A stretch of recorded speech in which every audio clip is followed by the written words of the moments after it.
ආයිබෝන් කට්ටියට අද ක්ලාස් එකේ තුන්වෙනි දවස කතා කරගෙන හිටියේ මේ දවස්වල ඉන්ජිනියරින් මෙකැනික්ස් කියන යුනිට් එකේ ඉන්ටර්නල් ෆෝසස් කියන සෙග්මන්ට් එක. එතකොට මේ දවස්වල තියෙන වාතාවරණයත් එක්ක සෑහෙන අමාරුවෙන් ක්ලාස් ටික කරගෙන යන්නේ. මොකද මේ සංචරණ සීමා කේස් එකකින් හින්දා යන්නෙන් හරි අමාරුයි. එතකොට ස්ටුඩියෝ එකේ තියෙන සෙන්ට්‍රියම් එකේ ගෙදර ඉඳලා කරොත් මේ ක්වොලිටි එක ගන්නත් බෑ, අප්ලෝඩ් කරන ප්‍රශ්නත් එන හින්දා. දැනට එතකොට අපි කරලා තියෙන දේවල් ගැන පොඩි සාරාංශයක් කීවොත් ඉන්ජිනියරින් ස්ටැටික්ස් වල සති දෙකක් අපි කතා කරලා ඉවරයි මේ වෙද්දි. ඒ සති දෙක ඇතුළතදී අපි කතා කරා ප්ලේන් ඒරියා එක අපි ඉස්සෙල්ලා පටන් ගත්තේ properties of plane area කියන සෙග්මන්ට් එකෙන්. ඒකේ අපි කතා කරා first movement of area. first movement කතා කරා. second movement කතා කරා. ඊට පස්සේ සෙන්ට්‍රොයිඩ් කියන්නේ කාටද කියලා කතා කරා. ඊට පස්සේ radius of gyration එහෙම නැත්නම් විභ්‍රමණ අරය කියන්නේ කාටද කියලා කතා කරා. එතන ඉස්සරහට ඇවිල්ලා අපි parallel axis theorem එක කතා කරා. parallel axis theorem එක කතා කරා. ඒක ඉවර කරලා principal axis ගැන කතා කරා. ඊට කලින් අපි කතා කරා inclination theorem එක ගැන.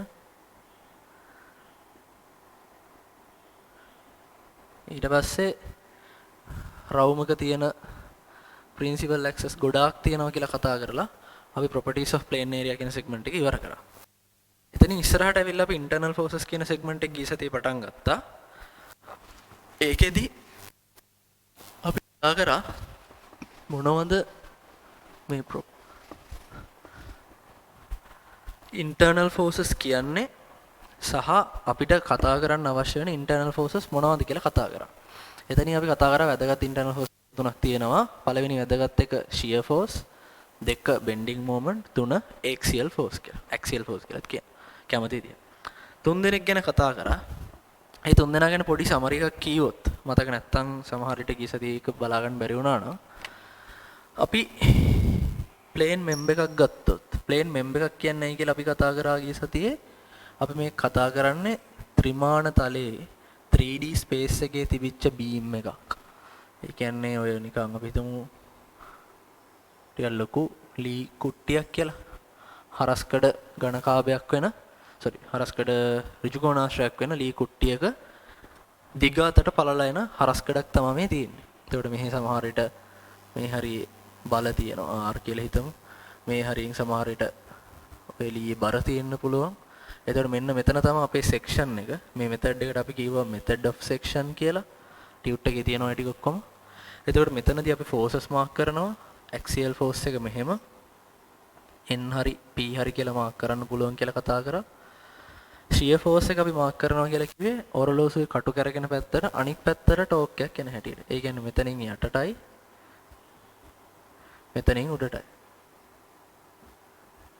ඔය විතර තමයි shear force එක mark කරනවා කියලා කිව්වේ. ඊට පස්සේ අපි මෙතන bending moment එකක් කියලා කෙනෙක් ගැන කතා කරනවා කිව්වා. bending moment කියලා කෙනෙක් ගැන කතා කරනවා කිව්වා. ඒක කතා කරද්දී අපි කිව්වා එයාටත් අපි mark කරගන්න ඕනේ පැත්තක් තියෙනවා කියලා. එතකොට අපි ඒක හිතාගත්තේ මේක වටේට මෙන්න මෙතනදී ගූර්ණය සැලකුවොත් මෙතනින් ගූර්ණය සැලකවුවාම මේ කොටස උඩට නමන જાතිය ඒවට අපි කියනවා කීවා sagging කියලා.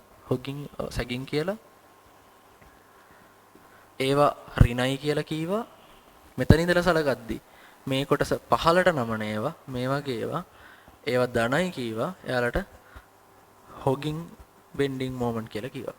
ඔය විදිහට නාමකරණයක් අපි කරා. එතකොට අපිට වැදගත් දේවල් මොනවද? shear force එක ලකුණු කරන්නේ වම් පැත්තේ member එකෙන් පහළටයි දකුණු පැත්තේ member එකෙන් උඩටයි කියලා කතා කරා. bending moment එක අපි සලකන තැන ඉඳලා beam එක උඩට නමනවා නම් sagging ඒක රිනයි කියලා කතා කරා.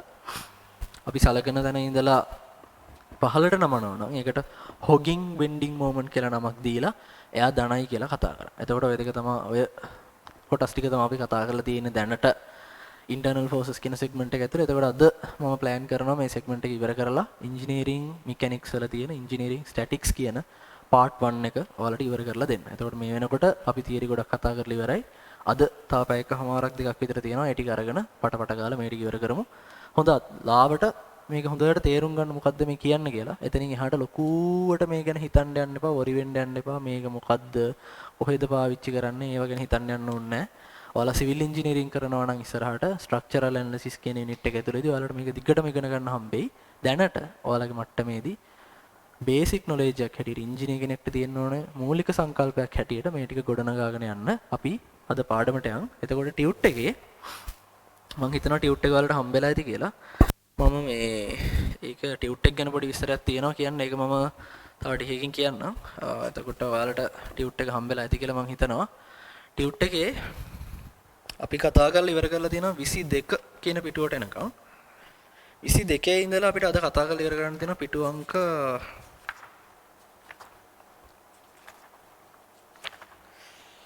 33 වෙනකම්. පිටු 10ක් තියෙනවා ඉවර කරන්න. ඔක්කොම ගණන් තියෙන්නේ. එච්චර අමාරු නෑ. මේ ඔහොම සරලව තේරුම් ගන්න පුළුවන් જાති ගණන් ටිකක් තියෙන්නේ.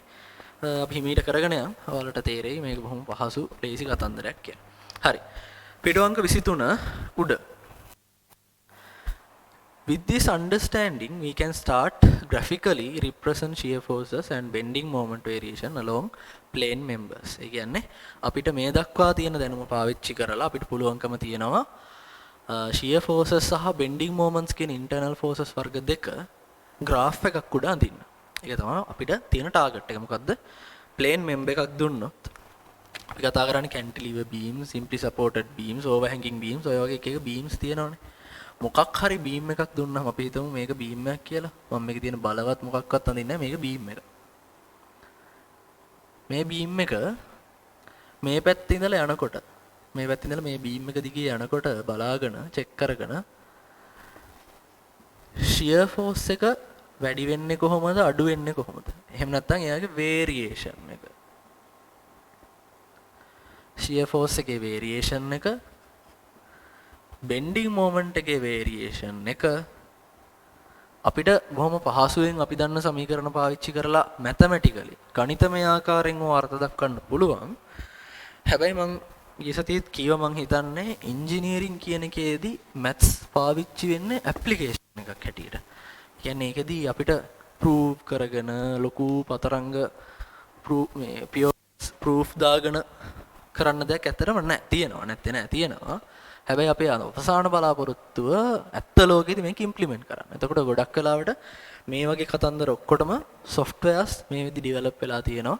එතකොට මේ softwares පාවිච්චි කරලා තමයි මේවා ගොඩක් වෙන්නේ. ඒ physically calculation එකක් වෙනවා කියලා එකක් බොහෝ දුරට වෙනවා අඩුයි. ඒක නිසා මේ වගේ බේසික්ම දේවල් ටික තේරුම් අරන් ඉන්න. මොකද අපි දැනගෙන ඉන්න ඕනේ software එකක් පාවිච්චි කරලා يعني ඒකට අවශ්‍ය මූලික සංකල්ප ඕනේ. උනාට software එකක් එක්ක තමයි ගොඩක් වෙලාවට ගනුදෙනු කරන්නේ. ඒකින්ද මේ වගේ දේවල් කරද්දී හොඳට සිද්ධිය තේරුම් ගන්න. එතනින් එහාට ලොකු දෙයක් ඕනේ නැහැ. ඊට අමතරව දැන් මේ software එකෙන් ගොඩක් වෙලාවට සමීකරණකින් ගානක උත්තරයක් දෙනවා වෙනකොට කරන්නේ graph එකක් තමයි යාලා plot කරලා දෙන්නේ. graph එකක් ඇඳලා දෙනවා මෙන්න මේ විදිහට x අක්ෂයත් එක්ක shear force එක අඩු වැඩි වෙනවා. ඒකට ඒක තේරුම් ගන්න අපිට මූලික සංකල්ප ඕන වෙනවා. හරි. example 1. මේ ගාන කෙලවරක ඉඳලා පැහැදිලිව හදනවා. ඔයාලා තේරුම් ගන්න try එකක් දෙන්න. Example 1. Consider the following uniform beam of weight W resting on two pegs symmetrically. මොකක්ද කියන්නේ? uniform plane member එකක් තියෙනවලු. මෙන්න මම යාව අඳිනවා. මම හිතනවා සමමිතිකව මම ඇඳා කියලා. plane member එකක් තියෙනවලු. එයා යුනිෆෝම්ලු. යුනිෆෝම් කියන්නේ කොහෙවත් ගැටි තියනම් මනක් නැහැ. හැමතැනම එකම විදිහට ඒකාකාරී කියන එක තමයි යුනිෆෝම් කියලා කියන්නේ. එයා මේ වගේ පොඩි කූඤ්ඤ කෑලි දෙකක් pegs දෙකක් උඩ සමමිතිකව ඉන්නවලු. ඒකෙන් අපි තේරුම් ගන්න ඕන දේ ඔයාලට A level ගණිත මේ peg එක මේ member එක උඩ ඇති කරන රියැක්ෂන් එක ප්‍රතික්‍රියාවක් R කියලා. ඒ වගේම සමමිතික භාවය නිසා ඇති කරන්නේ R කියන බලයම තමයි. හරි. ඒක ඇදයි.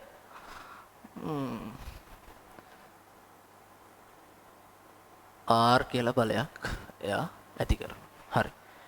එතකොට මේ member එකේ total weight එක බර කියන කෙනා W කියලා පහළට ක්‍රියා කරනවා. W කියලා පහළට ක්‍රියා කරනවා. එතනින් ඔය ටික තමයි අපේ දත්ත අපිට හඳ ගන්න. එතකොට මේ පටල ගන්න එපා. මේ R කියලා මාක් කරේ මේ pegs වලට අදාළ බලයක් නෙමෙයි. pegs වලින් pegs මගින් ඒ කූඤ්ඤ කෑලි දෙක මගින් ඇති කරපු බලය මිසක් කූඤ්ඤ කෑලි මත ඇති කරපු බලයක් නෙමෙයි. ඒක තේරුම් ගන්න හරියට ඔය විදිහට තමයි අපේ බල සටහන එන්නේ. හරි. මම මේක ස්ටෙප්ස් කීපයකට කඩලා හැදිලි කරලා තියෙනවා ටියුට් එකේ. ඔයාලට පුළුවන් නම් ඉස්සරහට කරගෙන යන්න තනියම කරගෙන යන්න. මම පැහැදිලි කරගෙන එන්න. හරි. Step 1. Find all the unknown external forces. හරි. Step 1 එකේ යාලා අපිට කියනවා find all external unknown forces. external කියන්නේ බාහිර බල. බාහිර බල කවුද ඉන්නේ? R ලා දෙන්නයි W. තුන් දෙනයිනේ අපිට ඉන්නේ ගානේ. එතකොට ඒ තුන් දෙනාගෙන් අපි දන්නේ නැත්තේ කවුද? R. මේ දෙන තමයි දන්නේ නැත්තේ. මම හිතන්නේ තමයි මේක දිග දීලා ඇති. මේ දණ්ඩේ දිග L කියලා යාලා දීලා තියෙනවා. මේක simply supported beam එකක් නේ. ඒකින්ද මෙන්න මේ කෑල්ල චූටි ඒක අදාළ නැහැ කියලා හිතලා අපි ගමු. ඒක චූටි කරමුකෝ. ඒක නොගිනිය හැකි තරම් කුඩා කොටසක් කියලා තමයි අපි සලකන්නේ simply supported beam එකකදී. ඒක අපි සලකනවා overhanging beam එකක්. ගිය සතියේ අපි කරා overhanging beam එකක් නම් මේ දෙපැත්තෙන් තියෙන කොටසේ සැලකිය යුතු ලෙස දිගක් තියෙනවා කියලා අපි සලකනවා. ඒනට simply supported beam එක ඒ කොටස අපි කතා කරන්නේ නැහැ. step 1. එතකොට අපි මොකද කරන්නේ? බාහිර බල ටික හොයන්න. බාහිර බල කවුද? R ලා W කියන කෙනයි. දන්නේ නැත්තේ R ලා දෙන්න. W අපි දන්නවා. එතකොට අපි R ලා දෙන්න හොයන්න. මේකේ සමමිතික බව නිසා උඩට vertical එක දිගේ සමතුලිතතාව සැලකුවොත් R ලා දෙන්නගෙන් එන බලය W ට තුලණය වෙලා R ගේ උත්තරේ එනවා W බෙදීම 2යි කියලා. W බෙදීම 2ක් කියලා එනවා R. හරි. අපි R හොයාගෙන තියෙන්නේ දැන්. ඒතර R ගේ දිශාව මොකද්ද? R තියෙන්නේ ඉහළට. බලයක් හින්දා අපි දිශාවකුත් ලකුණු කිරීමක් කරනවා. ස්ටෙප් 1 එක බොහොම සරලයි. එච්චරයි එතන අපිට බල තිබ්බේ. ඒක එතනින් නැවතුවා. හරි. ස්ටෙප් 2 එකට යනවා අපි. ස්ටෙප් 2 එයාලා කියනවා divide the beam about the external forces existing on the beam mass below. මම කියවනේ මේ ගාන අපි හදන්නේ method of section කියන ගාන ආකාරයට අනුව කියලා. method of section කියන විදියෙන් තමයි අපි මේ ගාන හදන්නේ. එතකොට method of section කියලා කියන්නේ අපිට දීලා තියෙන member එක තියෙනවනේ. දීලා තියෙන member එක sections වලට කඩා ගන්නවා. sections කියන්නේ කොටස්. කොටස් වලට කඩා ගන්නවා. අපිට බලන්න ආයි කියලා ඉන්නකම අපි method of sections වලදී beam එකක් අරගෙන එයාව sections වලට කඩන්නේ හොඳට මතක තියාගන්න. බාහිර බල දිහා බලලා. බාහිර බල දිගේ. කියන්නේ අපි සිරසට තියෙන බල තියෙනවනේ. කියන්නේ කෙලින් උඩට අපි මාක් කරලා තියෙන බල, කෙලින් පහළට මාක් කරලා තියෙන මෙන්න මේ වගේ බල. ඒ බලවල තියෙන තැන බලලා තමයි අපි මාක් කරන්නේ. මම ඒතර sections කඩනවා. මට මේක කඩා ගන්න පුළුවන් ක්‍රම දෙකකට. මට මේක මෙන්න මේ හරියෙන් කඩන්නත් පුළුවන්. ඒ හරියෙන් කැඩුවොත් අපිට එනවා section එකක් මෙහෙම. මේ ලොකු සංකීර්ණ කතාවක් නෑ මේක. හරිද? සරලව තේරුම් ගන්න මොකද්ද මේ කරන්නේ. ඒතර වලත් සාමාන්‍යයෙන් මේ වගේ බලයක් වටේට තමයි අපි sections කඩන්නේ. හරි? සිරස දිගේ තියෙන උඩට තියෙන බල වටේට තමයි අපි sections කඩන්නේ. හරි. එතකොට මෙතන උඩට එනවා. දැන් අපි දන්නවා R ගේ අගය කීයද කියලා. අපි ඒකින්ද R ගේ අගයම දාගමු. මේක W බෙදීම 2යි. මේ හරිය අපි දැන් බලමක් කළා නෑ. මේ හරිය තාමත් කලින් තිබ්බ බර කියන කෙනා ඉන්නවා W. ඊට පස්සේ මෙතනින් ආයේ W බෙදීම 2 කියලා කෙනෙක් ඉන්නවා. හරිද? ඔය එක විදියක්. මම මේක case 1 කියලා ලියා ගන්නවා.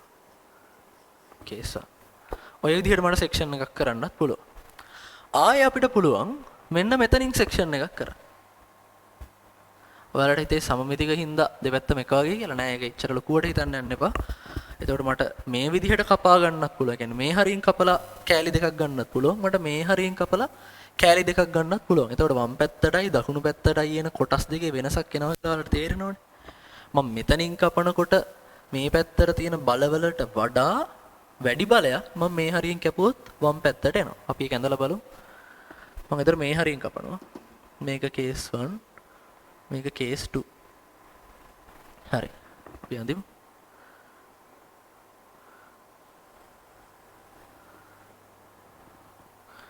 මේ වගේ බීම් එකක් එන්නේ.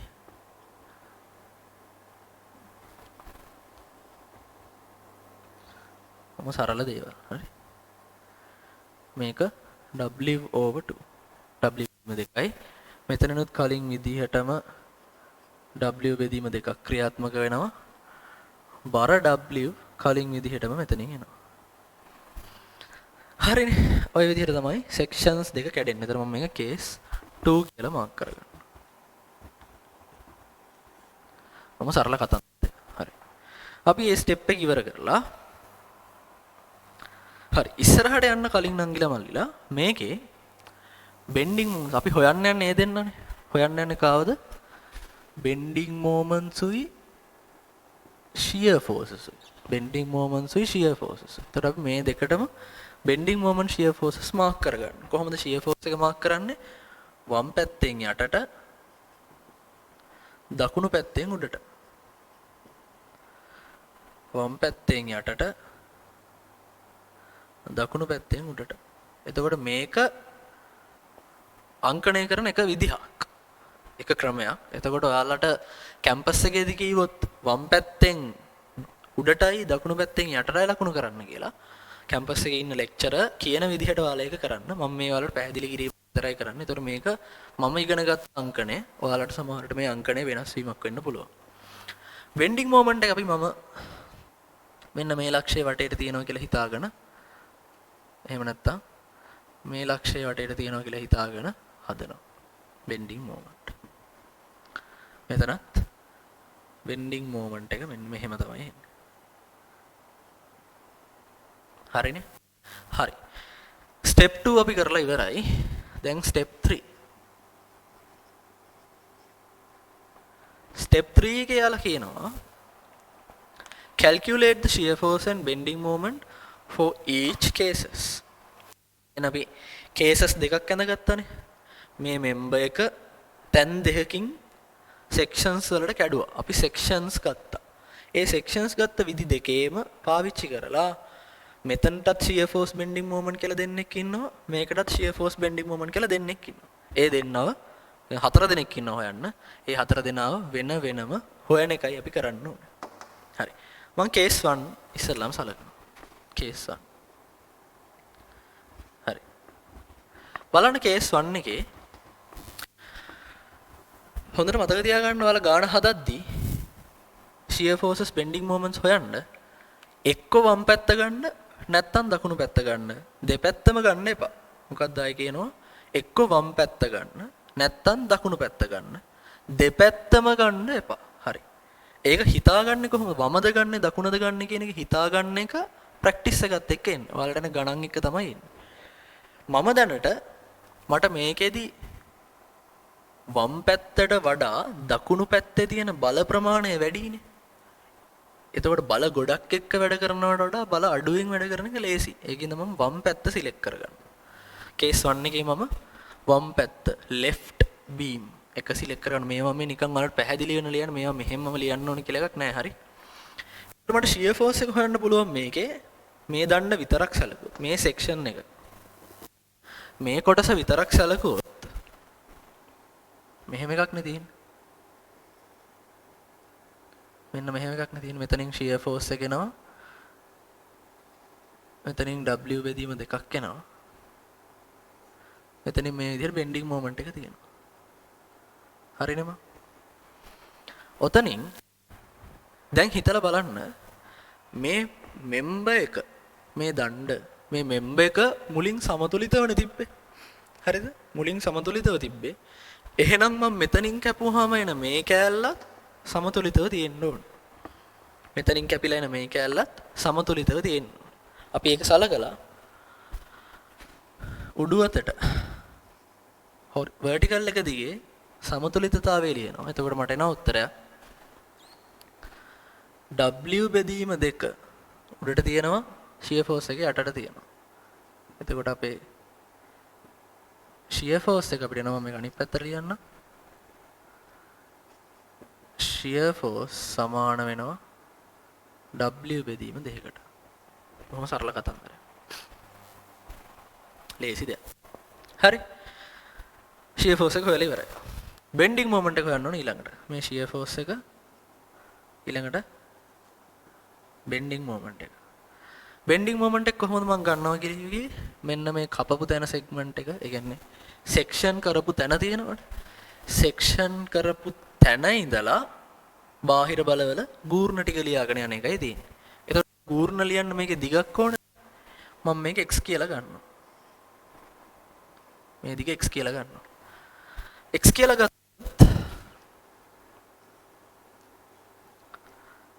මේකේ හොඳට මතක තියාගන්න bending moment එක සමතුලිත වීමක් වෙන්නේ නැහැ. ඇයි?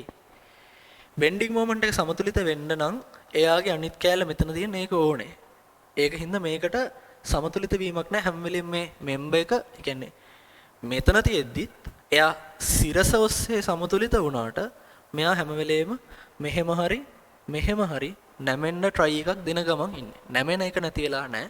ඒකින්ද එයාගේ මෙහෙම හරි එකක් තියෙනවා. එතකොට අපි හොයන්නේ මොකද්ද? සමතුලිතතාවයක් නෙමෙයි ගන්න මේ. හොඳට මතක තියාගන්න ගූර්ණ මූල ධර්මයේ දාලා සමතුලිත වීමක් ගැන සලකනවා නෙමෙයි මේ. මෙතන අපි කරන්නේ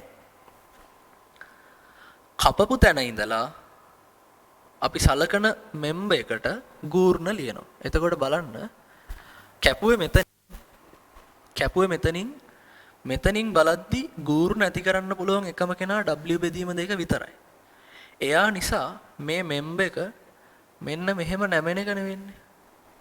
එහෙම නැමෙන එක වෙන්නේ. මෙහෙම නැමෙනවට අපි නමක් කියනවා sagging කියලා. sagging bending moment. එයාට අපි ලකුණක් දුන්නා ඍණයි කියලා. එතකොට මෙයාගේ bending moment එක අපිට ලියන්න පුළුවන්. bending moment සමානයි. මෙයාගෙන් ගූර්ණ එන්නේ W බෙදීම 2 වතාවක් x. හැබැයි එයාට ඍණ ලකුණක් එනවා. ඍණ ලකුණ එන්නේ ඇයි? මේ W බෙදීම 2කින් මේ දණ්ඩ නමන්නේ මෙහෙම. උඩ අතට තමයි නමන්නේ. උඩ අතට නමනකොට අපි කියනවා sagging bending moment කියලා. sagging ඒවා ඍණයි කියලා අපි අපේ අංක දන්නවා. හරි. අපි දැන් case 1 එකට හොයාගෙන තියෙන්නේ. මම ඒක මෙතනින් ලියා ගන්නම්. shear force එක අපිට ආවා W බෙදීම 2යි ඉහළට කියලා. bending moment එක ආවා ඍණ WX බෙදීම 2යි කියලා. එතකොට මේ පැත්තට තියෙන මොන bending moment එකක්ද? sagging bending moment එකක් තමයි තියෙන්නේ. හරි. ওই විදිහටම අපි case 2 වලටත් මේක හොයන්න ඕනේ. case 2 වලටත් අපි මේක හොයන්න ඕනේ. ওই විදිහටම. ලොකු වෙනසක් නැහැ. ඔයාලට පුළුවන් නම් කරගෙන යන්න තනියම කරගෙන යන්න. case 2 එක මේක. මට මේකේ බලන්න. වම් පැත්තේ බර වැඩි. වම් පැත්තේ බලයන් වැඩි. හරි. මම ටියුට් එකේ නම් හදලා තියෙන්නේ වම් හරි. ටියුට් එකේ තියෙන විදිහට මම අපි හරි. ටියුට් එකේ තියෙන්නේ වම් පැත්තෙන් හදලානේ. අපි දකුණු පැත්තෙන් හදලා බලමු. ඇයි මම දකුණු පැත්ත සිලෙක්ට් කරගන්නේ? වම් පැත්තට වඩා දකුණු පැත්තේ බලයන් අඩු හින්දා. හරිද? වම් පැත්තට වඩා දකුණු පැත්තේ බලයන් අඩුයි. එතකොට මම සිලෙක්ට් කරගන්නේ right membrane එක සිලෙක්ට් කරලා shear force එක හොයන්න යන්නේ. shear force එක අපි හොයන්නේ කොහොමද? උඩ අතට සමතුලිතතාවය කියලා. එතකොට එනවා S. shear force එකට W බෙදීම 2 සමාන කරපුවහම බිඳුවක් වෙන්න ඕනේ කියලා. එතනින් අපිට එනවා shear force එක සමානයි ඍණ W බෙදීම 2යි කියලා. ඍණ W බෙදීම 2යි. හරි. මං හිතන්නේ උත්තරය ආවා. එතකොට මේ shear force වලට අපි දිශාවන් ලකුණු කිරීමක් කරන්නේ නැහැ. මොකද අපි අංකණයක් දීලා තියෙනවනේ. එතකොට ධන උත්තරයක් ආවොත් shear force එක අපි සාමාන්‍යයෙන් ලකුණු කරන පැත්තට තියෙන්නේ. ඍණ උත්තරයක් ආවොත් අපි ලකුණු කරන පැත්තට නෙමෙයි අනිත් පැත්තට තියෙන. ඒකින්ද සාමාන්‍යයෙන් දිශාව ලකුණු කිරීමක් කරන්නේ නැහැ. මම මේ membrane එක ඇඳගත්තොත් තියෙන්නේ මෙහෙම. මෙම්බ්‍රේන් එක ඇන්දොත් තියෙන්නේ මෙහෙම. මෙතනින් W බෙදීම දෙකක් තියෙනවා. මෙතනින් shear force එක තියෙනවා. මේක වටේට තමයි bending moment එක ලියන්න යන්නේ. එතන මේ දිග කීයද? ඒ දිග දණ්ඩේ මුළු දිග L නේ. මුළු දිග L නම් මේ දිග x නම් මේ දිග L ඍණ x වෙනවා. ඔයාලා මම කියන වේගයට තේරුම් ගන්න පුළුවන් කියලා මම හිතනවා. හරි ඒ ලෙවල් ඉන්නේ. ඕ ලෙවල් ලගේ නම් මේක මෙහෙම කියලා බෑ පැහැදිලි කරන්න ඕනේ. මේක L නම් මේක L නම් මේක x නම් මේක L ඍණ x වෙනවා. දැන් මම ගූර්ණ හොයන්නේ නේ මේක වටේට. ඒක වටේට ගූර්ණ හොයමු. හරි. බෙන්ඩින් මොමන්ට් එක හොයන්න යන්නේ බලමු. ගූර්ණ ගන්නවා මේක වටේට. එතකොට මෙයාගෙන් කිසිම බලපෑමක් නැහැ. ගූර්ණ එන්නේ මෙයාගෙන් විතරයි. ඒක එන්නේ උඩට. එතකොට මෙහෙමනේ නැමෙන්නේ. එතකොට උත්තරේ ඍණ එකක් එන්නේ. එතකොට අපිට ලියන්න වෙනවා බෙන්ඩින් මොමන්ට් සමානයි W බෙදීම 2 වතාවක් L ඍණ x ඉස්සරහට වැටෙනවා ඍණ ලකුණක් සැගින් නිසා. සුළු කරොත් උත්තරය අපිට එනවා W බෙදීම 2 x ඍණ L එහෙම නැත්නම් මේ විදිහට. කැමති විදිහට අපිට ලියා ගන්න පුළුවන්. අපි ගානේ ලියලා තියෙන මේ විදිහට හින්දා මෙහෙම දාමු. එතකොට මෙහෙම ලියන්නත් මේකත් ඕකේ මේකත් ඕකේ මේ දෙකෙන් කැමති එකක් අවුලක් නැහැ. ඒතර මේකේ බලන්න ටියුට් එකේ 27 25 වෙනි පිටුවේ යටනේ අපි ඉන්නේ. ටියුට් එකේ 25 වෙනි පිටුවේ යට බෙන්ඩින් මොමන්ට් එක හොයලා තියෙන්නේ left membrane එක සලකලා. left membrane එක සලකලා. left membrane එක සලකපුවම මේ වගේ එකපාර ගූර්ණ ලියන්න බෑ. මේ රියැක්ෂන් එකටත් ලියලා බරටත් ලියලා ඒ ගූර්ණ දෙකේ සංප්‍රයුක්ත ගූර්ණය හොයන්න වෙනවා. එතකොට ඒක පියවර 1 2 3කින් තමයි උත්තරේට ඇවිල්ලා තියෙන්නේ. අපි කෙලින්ම පියවර 2කින් උත්තරේට ආවා. ඒකෙ හින්දා ඔයාලා සිලෙක්ට් කරගත්ති මොන මෙම්බ්‍රේන් එකෙන්ද ගාන හදන්නේ කියලා සිලෙක්ට් කරද්දි සාමාන්‍යයෙන් බලයන් අඩු මෙම්බ්‍රේන් එක සිලෙක්ට් කරගන්න ඒක ලේසි. හරි. මේක ගොඩක් ලේසි. එතකොට අපි මේකත් හොයලා ඉවරයි. shear force එක එනවා ඍණ W බෙදීම 2ක්. bending moment එක එනවා W බෙදීම 2යි x ඍණ L කියලා දාන්න. දැන් ඔළුවට දාගන්න ඕනේ මම ආයෙ පාරක් කියනවා මේක. අපි bending moment එකටයි shear force එකටයි ඒ කියන දෙන්නටම මොනව ලකුණු කරාද? ලකුණු සම්මුතියක් ලකුණු කරා. එතකොට මේ shear force bending moment කියන දෙන්නට දිශාවන් අපි බලයන් වුණාට උත්තරේදී ලකුණු කිරීමක් කරන්නේ නැහැ. අපි ගාව ලකුණු සම්මුතියක් තියෙන හින්දා. හරි ඒක ඔළුවට දාගන්න. එතකොට අපි step 3ත් ඉවරයි. step 3 ඉවරයි. හරි ඉස්සරහට යන්න. හරි step 4 let's now represent graphically. දැන් කියනවා යාලා අපි මේක graph එකක් graphically ප්‍රස්ථාරයකින් මේ අගයන් ටික නිරූපණය කරමු කියලා.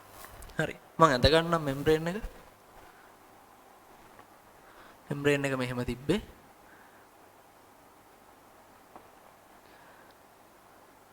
මෙතනින් W බෙදීම 2ක් ආවා. මෙතනින් W බෙදීම 2ක් ආවා. මෙතනින් පහළට W කෙනෙක් ආවා. දැන් shear force එකයි bending moment එකයි අඳින්න යන්නේ. බලන්න අඳින හැටි.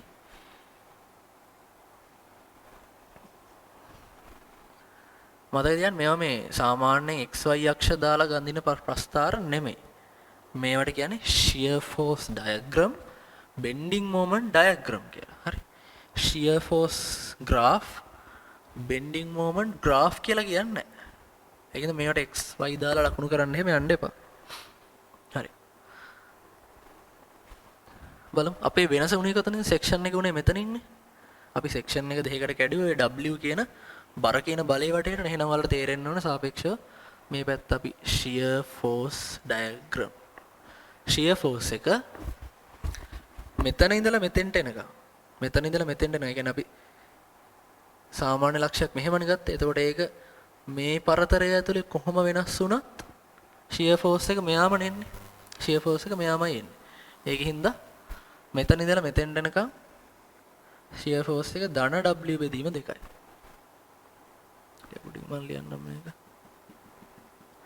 මේ කැලල ධන W බෙදීම 2යි. ධන කියලා දාන්නේ සාමාන්‍යයෙන්. මෙතනින් අර පැත්තට යනකොට shear force එක ඍණ W බෙදීම 2. හරි. ඔන්න වැඩේ ඉවරයි. මේක ඍණ කියලා අපි දානවා. මේක ධන කියලා දානවා. සාමාන්‍යයෙන් මේක මෙහෙම පොඩ්ඩක් අඳුරු කරනවා. පුරුද්දක් හැටියට.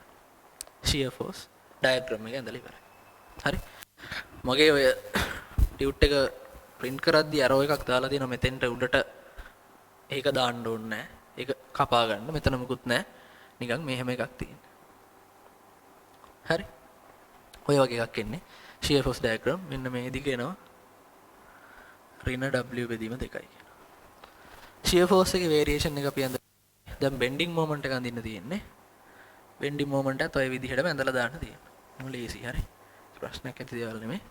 bending moment එක මෙතනින් මේ පැත්තේ තියෙන ඍණ Wx බෙදීම 2යි කියලා. ඍණ Wx බෙදීම 2යි. ඒ කියන්නේ සරල රේඛාවක් අනුක්‍රමණය ඍණ වෙන. එතකොට මෙතනදී යගේ මේ කෑල්ල L බෙදීම 2නේ මෙතන. මේ කෑල්ල x සමානයි L බෙදීම 2නේ. එතකොට ඒක අපි මෙතෙන්ට එබුවොත් එන්නේ x කියන එකට L බෙදීම 2 වැටුනොත් ඍණ WL බෙදීම 4 නෙන්නේ. එහෙනම් මෙන්න මේ හරියට එනවා. ඍණ WL බෙදීම 4යි. ඍණ WL බෙදීම 4යි. එතනින් අර පැත්තේ තියෙන්නේ මෙයා. ඒකටත් L බෙදීම 2 ආදේශ කරොත් මේ උත්තරෙම එනවනේ. මෙතෙන්ට L බෙදීම 2 දැම්මොත් මෙතනින් ඍණ L බෙදීම 2ක් ඇවිල්ලා ಗುಣ වෙලා මේ උත්තරෙම එනවා. ඒකින්ද අපි උත්තරේ හදලා තියෙනවත් හරි. එතනින් අපිට ඩබල් චෙක් වෙනවා. මේක මෙතනින් පටන් අරන් යන්නේ කොහොමද? x ගේ අනුක්‍රමණය ධනයි. ඒකින්ද ධන අනුක්‍රමණයක් සහිත රේඛාවක් යන්නේ. මෙතන දිග L නේ. මේකට L ආදේශ කරොත් එන්නේ බිඳුව. එතකොට මේක කෙලින්ම ගිහිලා සම්බන්ධ වෙනවා මෙතෙන්ට. හරි. එතකොට මේ කොටසත් ඍණයි. මේ කොටසත් ඍණයි. මම සරල කතන්දරයක්. එතකොට මේක අපි නම් කරනවා මොකක් කියලාද? bending moment diagram කියලා. හරි. අපි යන්න ඕන දේවල් දෙක ඇඳලා ඉවරයි. එතකොට අපිට උත්තරය අවිලා තියෙනවා. මෙතන උත්තරේ ඍණ WL බෙදීම 4යි. diagram එක ඇඳලා ඉවරයි. එතකොට සාමාන්‍යයෙන් ඔයාලගේ paper එකේ මේක තමයි අවසාන උත්තරේ බලාපොරොත්තු වෙන්නේ. එයාලා අපෙන් අහන්නේ shear force diagram එකයි bending moment diagram එකයි අඳින්න කියලා තමයි එයාලා කියන්නේ. බොහෝ වෙලාවට. එතකොට ඒක එහෙම එන්නේ. හරි. එතන 26 පිටුවේ යට පොඩි මිස්ටේක් එකක් තියෙනවා. ඍණ මෙතන යාලා දාලා තියෙන ඍණ WL බෙදීම 2යි කියලා. ඒක ඍණ WL බෙදීම 4ක් වෙන්න ඕනේ. හරි. මං හිතනවා පැහැදිලියි කියලා. මේ ගාන ආයෙ මුල ඉඳලා උගන් කියලා දෙනවට වඩා මං හිතනවා ඊළඟ ගාන මම පැහැදිලි කරන්නම්. විනාඩි 5ක් දෙන්නම්. ඔයාලා ඊළඟ ගාන try එකක් දෙන්න. يعني example 2 කියන එක try එකක් දෙන්න. ඒකේ අන්තිමට අඳින්න තියෙන ප්‍රස්තාරය අඳින්න මම ඔයාලට ඉඩක් දීලා තියෙනවා. ඒකින්ද ඒක චුට්ටක් try එකක් දෙන්න. විනාඩි 5ක් දෙන්නම්. සෑහෙනවක් එක දිගට කියන්නේ. විනාඩි 5ක් දෙන්නම්. ඔයාලා මේක කියලා දුන්න එක ඔලුවට දාගෙන ආයෙ පාරක් චෙක් කරගෙන ඕනනම් නෝට් එක ෆිල් කරලා ඉවර කරගෙන example 2 කියන එක එකක් දෙන්න. එතන cantilever beam එකක් තමයි තියෙන්නේ. cantilever beam එක චුට්ටක් අරිට වඩා වෙනස්. එතන පොඩි කතන්දරයක් තියෙනවා. ඒක වලට ගාන හදද්දි තේරෙයි මොකද්ද මේ වෙනස කියලා. ඒක මහා ලොකු වෙනසකුත් නෙමෙයි. පොඩි දෙයක් ඒ වුණාට ඒක හිතලා ගත්තොත් shape එකේ තේරුම් ගන්න පුළුවන්. හරි. මම හිතනවා අද ගිය සතියේට බෝඩ් එක පැහැදිලි ඇති කියලා. ලයිටින් චුට්ටක් වෙනස් කරලා හැදුවා. හරි.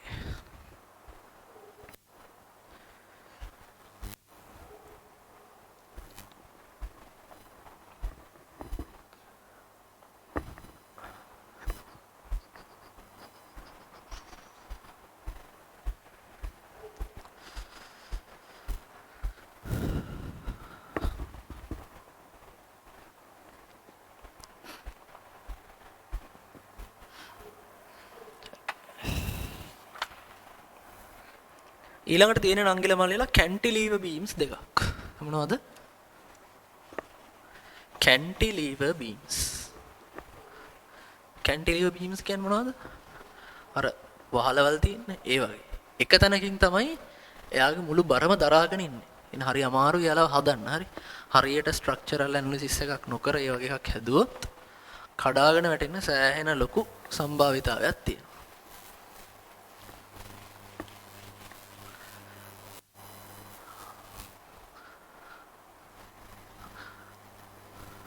හරි. බලමු අපි. මං ඉන්නේ 27 පිටුවේ උඩ. නෝට් එකක් තියෙනවා. Don't mistakenly think about two diagrams are on a Cartesian plane. No need to mark X. අක්ෂ ලකුණු කිරීමක් බලාපොරොත්තු වෙන්නේ නැහැ කියලා කියනවා. හේතුව මොකද්ද අක්ෂ ලකුණු කරන්නේ නැති වෙන්න? මේක bending moment diagram එකක්, shear force diagram එකක් නිසා. හරි. අපිට example 2 තියෙන්නේ කරගෙන යන්න. try එකක් දෙන්න මම ඇඳලා පටන් ගන්නම්. ඔයාලට විනාඩි 5ක විතර තව පොඩි වෙලාවක් දෙන්න. කලින් විනාඩි 5 තාම ඉවරත් නැහැ. example 2 එක try එකක් දෙන්න මොකද්ද?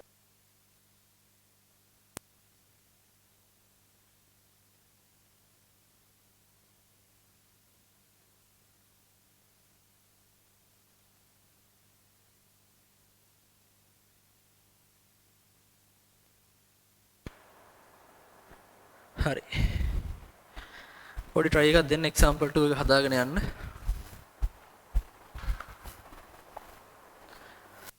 ඕකේ. මම අඳින්නම්කෝ. ඔයාලට මේක තනියම හදන්න බලන්න. හරි බොහොම අමාරු දෙයක් නෙවෙයි. සරල දෙයක් තියෙයි. try එකක් දෙන්න තනියම හදාගෙන යන්න. හරි.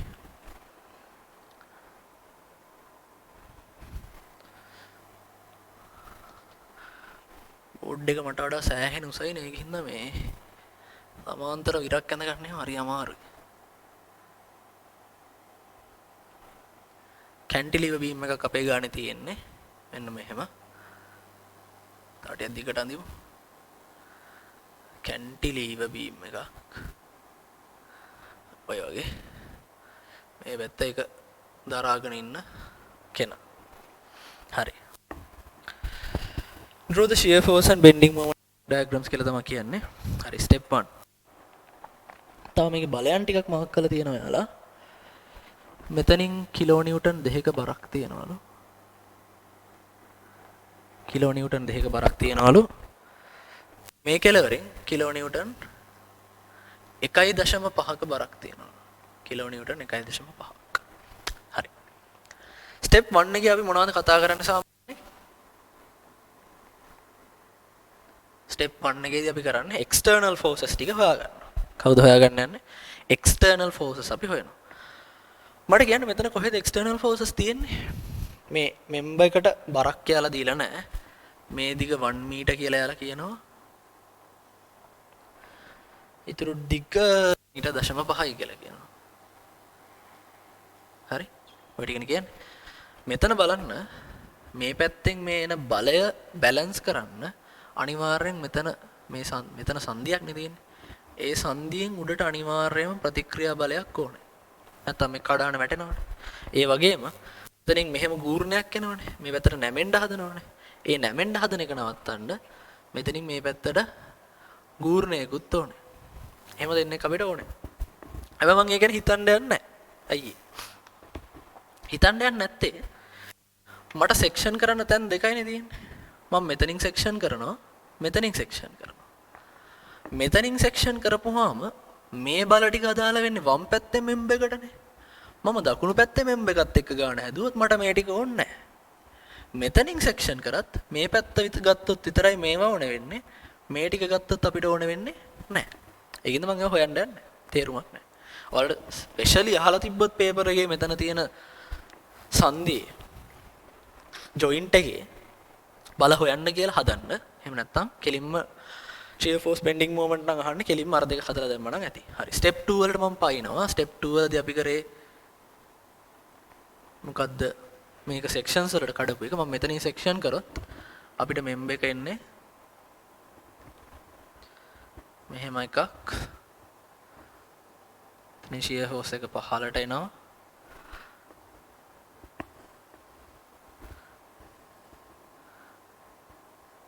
මෙතනින් කිලෝ නිව්ටන් 1.5යි. මෙතනින් කිලෝ නිව්ටන් 2යි. ඔය විදිහට එන්නේ. හරි. සරල දේවල්. හරි. shear force එක මෙතනින් උඩට මාක් වෙනවා. මෙතනින් bending moment එකක් තියෙනවා.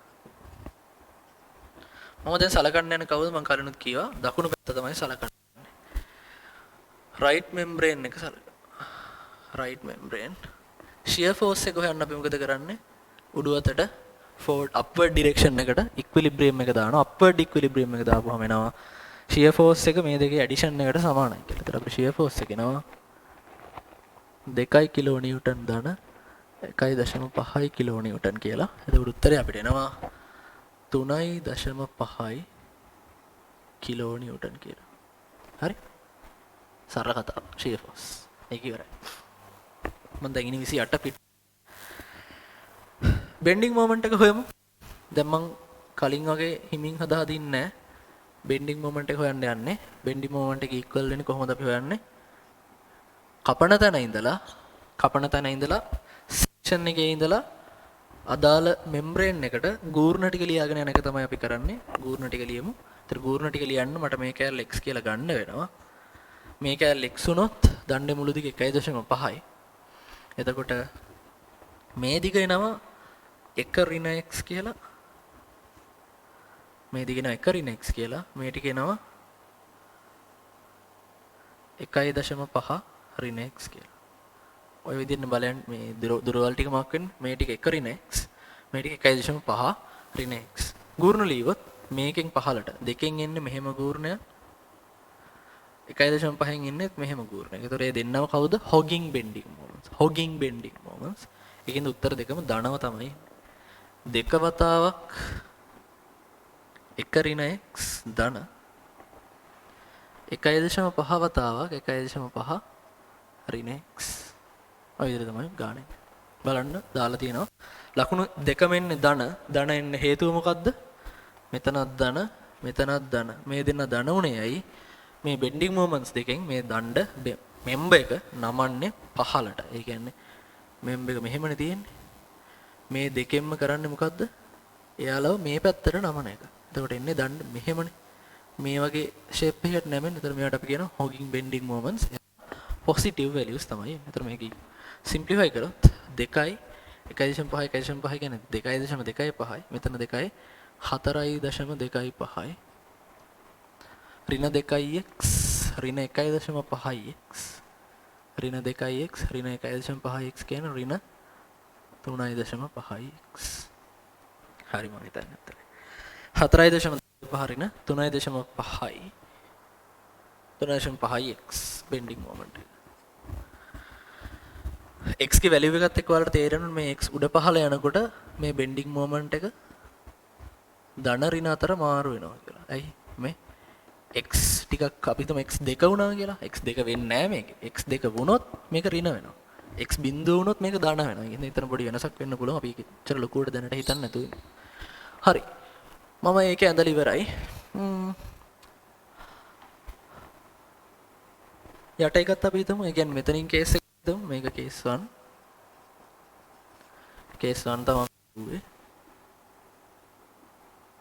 කේස් 2ත් ඔහොම හොයමු.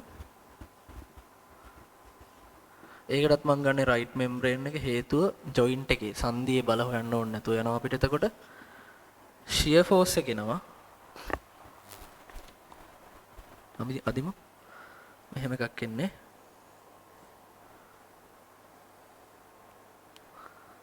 මේ වගේ කෙනෙක් එනවා. මෙතනින් 1.5 කිලෝ නිව්ටන් force එකක් එනවා. 2 කිලෝ නිව්ටන් කෙනෙක් එනවා දැන් මෙහෙ ඉන්නේ. මෙතනින් පහළට shear force එක එනවා. මෙතනින් උඩට shear force එක එනවා. bending moment එක මේක වටේටයි මාක් වෙනවා. මේ distance එක x කියලා ගත්තොත් මේ කැලල එනවා 1.5 x කියලා. ඔය තමයි බල සහ දිග ලකුණු වෙන්නේ. forces උයි distances ටිකයි මාක් වෙන්නේ. එතකොට ඕකේ shear force එක හෙව්වොත් අපිට එනවා shear force එක upward equilibrium එකෙන් හෙව්වොත් upward equilibrium එකෙන් shear force එක හෙව්වොත් අපිට එනවා shear force සමානයි 1.5 කිලෝ නිව්ටන් කියලා. bending moment එක හෙව්වොත් එනවා bending moment එක ගන්න අපි මේක වටේට ඒක වටේට bending moment එක ඇති කරන්න මෙයා විතරයි. එයා මේක මෙහෙම තමයි නමන්නේ. ඒ කියන්නේ hogging එකක් ඇති කරන්නේ. positive bending moment එකක් හදන්නේ. එතකොට 1.5 into 1.5 minus x 1.5 ධන 1.5 ඉන්ටු 1.5 ඍණ x. උත්තරය අපිට එනවා 2.25 ඍණ 1.5යි x කියලා බෙන්ඩින් මොමන්ට් එක. හරි. ලේසි අන්දරයක්. ඇති දෙයක් නෑ ඇත්තටම. හරි. ඒ කියන්නේ එතන මේ ගානේ තිබිච්ච එකම වැදගත් දේ මොකද්ද? වැදගත් දේ මම වම් පැත්ත සලකන්නේ නැහැ කියන එක. වම් පැත්ත සැලකුවොත් මොකද වෙන්නේ? මට මේ ජංක්ෂන් එක හොයන්න වෙනවා. ගානේ තව ස්ටෙප්ස් ගොඩක් එනවා. ඒකින්ද මම මේක අතහැරලා කරේ. ඔයාලට ඒ වගේ ගානට අනුව හිතලා බලලා කරන්න ඇබිලිටි එක තියෙන්න ඕනේ. හරි. එතකොට අපි මේකේ මාක් කරගත්තොත් මෙතන shear force එක 3.5 කිලෝ නිව්ටන්. බෙන්ඩින් මොමන්ට් එක එනවා 4.25 ඍණ 3.5x. මේක ලියනකම් ඔයාලා ඉන්න ඕනේ නැහැ. හරි. ඔයාලා ඩයග්‍රෑම් එක අඳින්න try එකක් දෙන්න. මෙතන 1.5 කිලෝ නිව්ටන් shear force එක. බෙන්ඩින් මොමන්ට් එක එනවා 2.25 ඍණ 1.5x කියලා. ඒක ඇතයි ලියන්න. 2.25 ඍණ 1.5x කියලා එනවා. ඔය තමයි අපේ ෆෝසස් ටික එන්නේ. දැන් අපිට කරන්න තියෙන්නේ මොකද්ද? මේක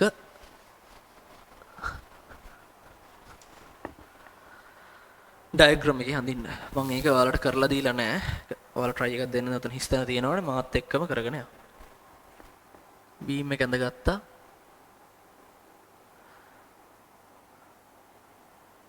ෆෝසස් ලකුණු කරා.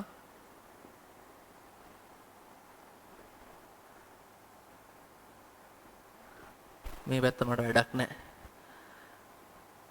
එතන තියෙන්නේ ඒක මට අදාළ නැති කොටසක් නේ. මම බීම් එකේ shear force එක bending moment එක නේ අඳින්නේ. හරි. shear force එක අඳිමු.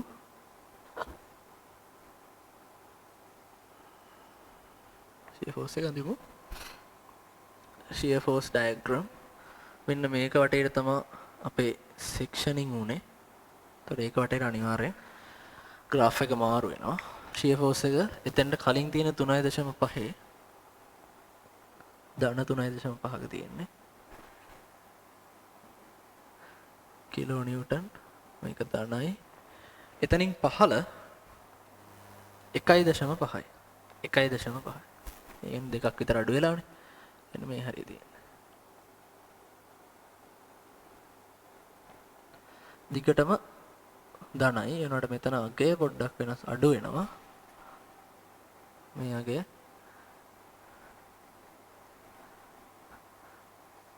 මේ අගය 3.5 කිලෝ නිව්ටන්. මේ අගය 1.5 කිලෝ නිව්ටන්. ඔය විදිහට. එතකොට කොහෙ ගත්තත් shear force එකේ වෙනස් වීමක් වෙන්නේ නැහැ ලකුණෙන්. එයා හැම වෙලේම පොසිටිව්. කියන්නේ අපිට අපි අවශ්‍ය කරන පැත්තරම තමයි shear force එක තියෙන්නේ. ඒ කියන්නේ අපිට අපි මාක් කරන්නේ ඔරලෝසු ගැටු කරගෙන පැත්තට අනිත් පැත්තට එන්නනේ. ඒ විදිහටම තමයි එන්නේ. bending moment එක ඇන්දොත්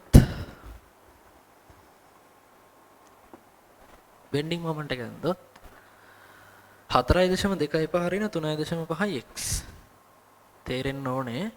4.5 ඍණ 3.5x කියද්දි ඍණ අනුක්‍රමණයක් තියෙන ධන අන්තක්කණ්ඩේ 4.5යි. 4.25. මේ අඳින්නේ මම bending moment diagram එක. 4.25න් පටන් අරන් මේ variation එක අදාළ වෙන්නේ මට මෙතෙන්ට නිකන් විතරයිනේ. මෙතෙන්ට නිකන් විතරයි. හරි. මෙතෙන්ට විතරයි නම් දිග කීයද? මීටර් 1යිනේ. එතකොට x ට මම ආදේශ කරන්න ඕනේ 1. මෙතෙන්ට එක ආදේශ කරොත් එන්නේ 4.25න් 3.5ක් අඩු කරොත් 0.75යි. කියන්නේ මට එනවා මේ හරියේදී 0.75යි කියලා එකක්. අර මේ ටික ඉන්නේ මෙහෙම එකක්. අනුක්‍රමණය ඍණ හින්දා. අනුක්‍රමණයට අපි ඉංග්‍රීසියෙන් කියන්නේ gradient කියලා. gradient එක නෙගටිව් හින්දා තමයි ඔය විදිහට එන්නේ. හරි. මේක පටන් ගන්න කොහොමද? 2.25 ඍණ 1.5x. ඒක අදාළ වෙන්නේ මේ හරියටනේ. ඒ හරියටනේ. එතකොට ඒකේ x පටන් ගන්නෙ කොතනින්ද? x වල ඇලුව එක මෙතන තියෙන්නේ 1. එතන මෙතන x 1යි කියලා ආදේශ කරොත් ආයෙත් 0.75 කියන එක එනවා. අනුක්‍රමණය ඍණමයි. අනුක්‍රමණය ඍණමයි. එතකොට අපිට ඕනේ කීයද ගන්න x වලට 1.5 ආදේශ කරලා නේ ගන්න ඕනේ. x වලට 1.5 ආදේශ කරන්න ඕනේ. 1.5 ආදේශ කරලා මේක 2.5 මේක කැපිලා යනවා. එතකොට මේ උත්තරේ ගිහිල්ලා දැන් මේක කෙලින්ම ගියා නම් මේ හරියෙන් ඉවරයි. මේක ටිකක් දිගට යනවා. හරි එතන පොඩි නැම්මක් තියෙන්න ඕනේ ඒක හිතලා අඳින්න. ඊට හරියට අඳින්නම. එන මේක මෙතන අනුක්‍රමණයට වඩා මෙතන අනුක්‍රමණය වැඩි වෙනවා. එනවල පැහැදිලිව පේන්න ඕනේ මෙතනදී graph එක කැඩෙනවා කියලා.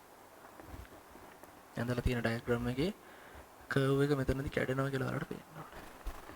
හරි.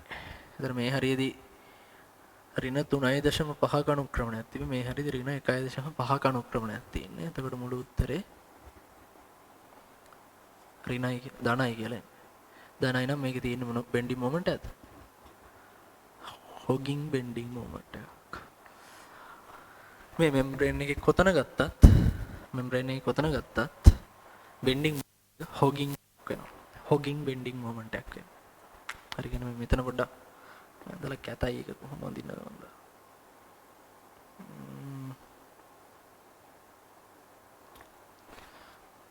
ඉනේක පැහැදිලි වෙනසක් තියෙන ඍණ 3.5යි ඍණ 1.5යි කියන සැලකිය යුතු වෙනසක් නේ. ඒක එක අඳිද්දි ලොකුවට පේන්න අඳින්න.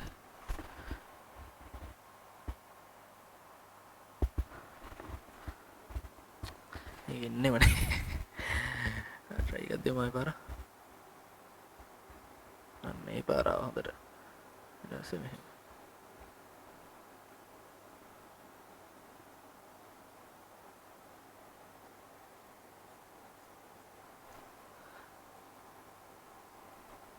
මෙතන 4.25යි. මෙතන 0.75යි. මේ ඔක්කොම මාක් වෙන්න ඕන ගානට. මෙතන අනුක්‍රමණය නම් මාක් කරන්න ඕන කියලා එකක් නැහැ. මල කැමතිද අනුක්‍රමණයත් මාක් කරන්න. එතනට අර වෙනස පේන්න ඕනේ.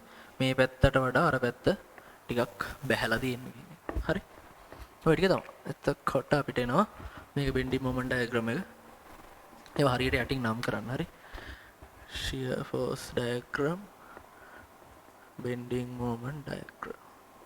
ඉතින් ලකුණු කරලා ඉවර කරන්න. මේවා ලියන්න ඕනේ නැහැ. ලියන්න ඕනෙත් නැහැ. 1 meter 0.5 meters. ඔය විදිහට තමයි. හරි. ඒ එක්සැම්පල් එකත් ඉවරයි. 29 පිටුව අපි ඉවර කරා. තව පිටු දෙක තුනයි තියෙන්නේ. පිටු දෙක මන්ට ඉවර කරමු මේක. හරි. විනාඩියක් විතර අරගෙන මේක ෆීල් කරලා ඉවර කරගන්නකො. ඉවර කරගන්න.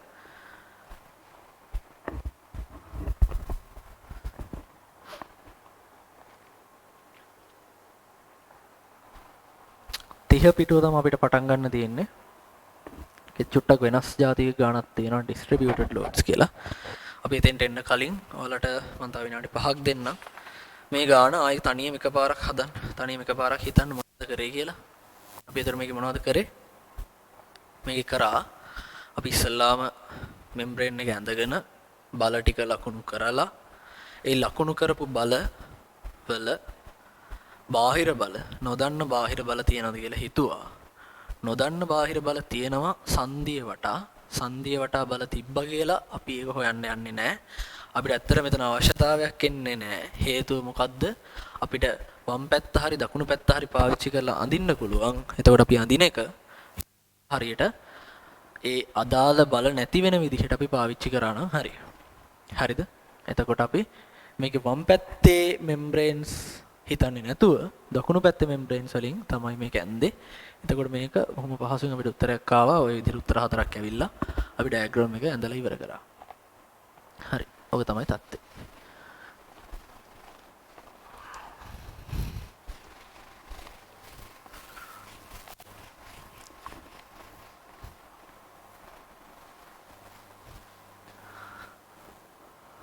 හරි.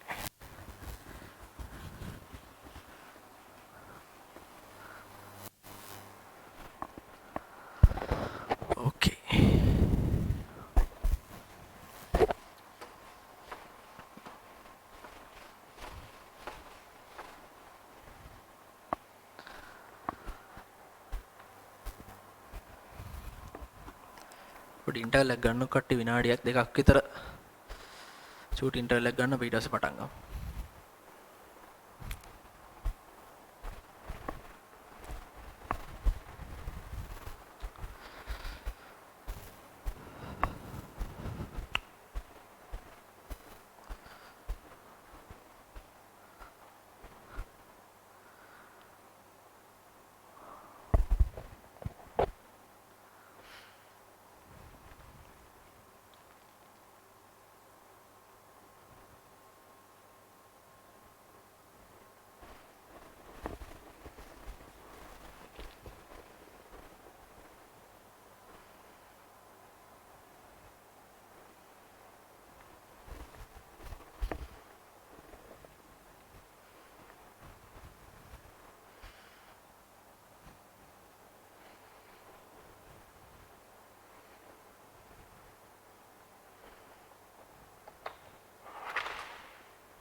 හරි. අපි ඉස්සරහට යන්. ඒතර අපි කතා කරන්න පටන් ගත්තේ අද shear forces bending moments කියන්නේ මොනවද කියලා ඒක කතා ඉවර කරගත්තා ටක් ගාලා. ඒක ලොකු දෙයක් තිබෙනවා අපි ගිය සතියේත් ඒක කතා කරලා යාළගේ ලකුණු සම්මුතියෙන් sign conventions කියන ඒවා කතා කරලා තිබ්බේ. එතකොට ඒක අපිට ලොකු දෙයක් ඉතුරු වෙලා තිබ්බේ නැහැ. දැනට අපිට ඉතුරු වෙලා තියෙන්නේ distributed loads කියන්නේ මොනවද? distributed loads පාවිච්චි කරලා ගාණක් හදන්නේ කොහොමද කියන එක ගැන කතා කරන්න. bending moment diagrams, shear forces diagrams කියන කතන්දරේ එන්න පුළුවන් සංකීර්ණ මේ තමයි මේ distributed loads කියලා කියන්නේ. හරි. distributed loads.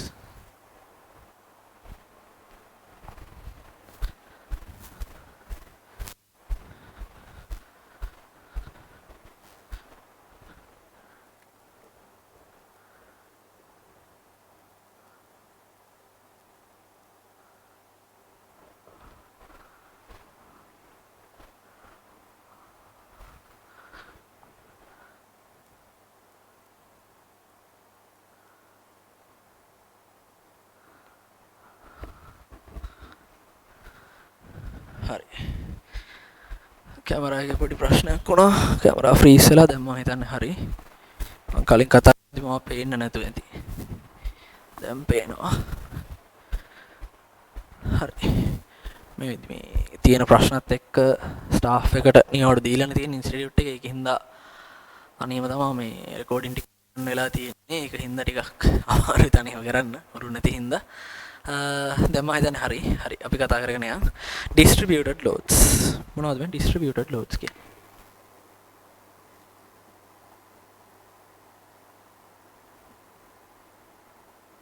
හරි.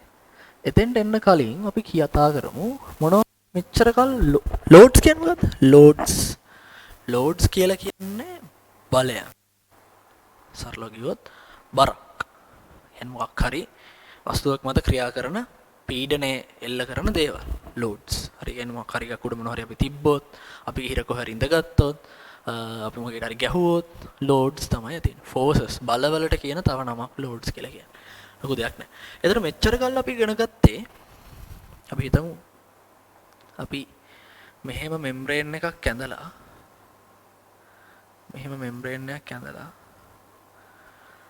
මේ විදිහට බලයක් බරක් එහෙම නැත්නම් load එකක් ලකුණු කරොත් P කියලා. මේක distributed නැහැ. මෙයාලා point loads. එයාලා වැඩ කරන්නේ එක point එකක් වටේ. එක point එකකට තමයි එයා වැඩ කරන්නේ. මෙයාලා අපි කියන point loads කියලා. මෙච්චර වැදගත් නම් නෙමෙයි හරි. මතක තියාගන්න ඕනේ මේ concept එක තේරුම් ගන්න. point එකකට තමයි බලය ක්‍රියාත්මක වෙන්නේ. ඒකට ඇත්තටම මෙහෙම නෑනේ.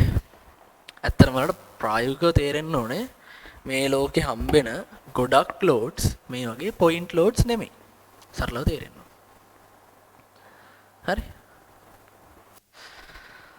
ඒ කියන්නේ හිතන්න මේක මේසයක් කියලා. මේක මේසයක් නම් මේ මේසෙ උඩ අපි හිතමු මම මෙන්න මේ වගේ ෂේප් එකක් තියෙන බර ලීයක් තියෙනවා. මේක වුඩන් ලීයක්. හරි ලී වලින් හදපු බර මොකක් හරි දෙයක් හදනවා. අපි හිතමු මේක කිලෝ 50ක් බරයි කියලා. කිලෝ 50ක් කියන්නේ නිව්ටන් 500. එතකොට අපිට ඕනනම් පුළුවන් මෙතන මෙයාගේ ප්‍රතික්‍රියා බලය ක්‍රියාත්මක වෙන්නේ කොහෙද කියලා හිතලා එතනින් මෙයාට 500ක් මෙහෙම මාක් කරන්න. ඒක තමයි අපි A level වල මෙච්චර කාලයක් කරේ. අපි ඒකනේ කරේ. මොකද්ද කරේ? සම්පූර්ණ බලය ක්‍රියාත්මක තැන වෙලා එතනින් ගාණ හැදුවා. හැබැයි ඒ ගාණ එහෙම හදන්න පුළුවන්කම අපිට තිබ්බේ අපි බාහිර බලත් එක්ක වැඩ කරපු හින්දා. මොනවා එක්ක වැඩ කරපු හින්දාද? බාහිර බලත් එක්ක වැඩ කරපු. external forces එක්ක වැඩ කරපු හින්දා තමයි අපිට ඒ chance එක ආවේ. හැබැයි දැන් අපි මේ section එකේදී කතා කරන්නේ internal forces ගැනනේ. එතකොට මෙන්න මේ වගේ තැනකදී ඇත්තටම practically තියෙන්නේ මෙතනින් පොඩි බලයක්, මෙතනින් ඊට වඩා චූටි එකක්, ඊට වඩා වැඩි එකක්. ඔහොම forces ගොඩක් නේ තියෙන්නේ. loads ගොඩක් තියෙන්නේ. ඒ කියන්නේ මේ 500 කියන එක එකපාර 500ක් හැටියට නෙමෙයි එන්නේ. මෙතනින් එකක්, මෙතනින් 10ක්, මෙතනින් 100ක්, මෙතනින් කීයක් හරි ඔහොම forces ගොඩක එකතුවක් හැටියට මේ මුළු load එකම වැඩ කරන්නේ. එතකොට internal forces හොයද්දී අපිට බෑ අර විදිහට සංප්‍රයුක්ත බලය හොයාගෙන resultant force එක හොයාගෙන ඒ resultant force එක වැඩ කරන තැන හොයාගෙන ඒක තනි external force එක බාහිර බලයක් හැටියට තියලා ගාන හදන්න බැරුව යනවා. එතකොට අපි කොහොමද කරන්න ඕනේ? අපි හදන්න ඕනේ අර එන චූටි බල ටික ඔක්කොම අපේ ගාන ඇතුලේදී කන්සිඩර් කරන්න වෙනවා. හරි. ඒක තමයි මේ distributed loads කියලා කියන්නේ. එතකොට distributed loads කියන જાති වර්ග දෙකක් තියෙනවා. එකක් සාමාන්‍යයෙන් distributed load එක අපි හඳුන්වන්නේ newtons per meter වලින්. newtons per meter. ඒ කියන්නේ load per unit length. ඒ කියන්නේ ඒකක දිගකට බලය ඔය විදිහට තමයි distributed load එකක් අපි අර්ථ දක්වන්නේ. ඒ කියන්නේ අපි දිගත් එක්ක තමයි ඒක කියන්නේ. මෙන්න මේ වගේ කෑල්ලකට මෙන්න මේ වගේ දිගක් ගන්න. හරි.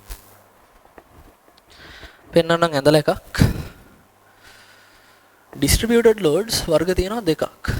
UDL uniform distributed loads. uniformly distributed loads. ඒක උදාහරණයක් මේ වගේ.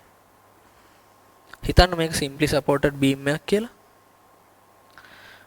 පොඩි pegs දෙකක් උඩ මේක තියලා තියෙනවා. මෙතනින් බර වැටෙනවා මේ වගේ. මම මේක උඩ මොකක් හරි uniform object එකක්. අපි හිතමු ලෑල්ලක් කියලා. ලෑල්ලක් වගේ එකක් තියෙනවා. ලෑල්ලක් වගේ එකක් තිබ්බම හැමතැනම මේක එක විදිහක්නේ. හැමතැනම මේක එක විදිහක් වුණාපුවාම මොකද වෙන්නේ?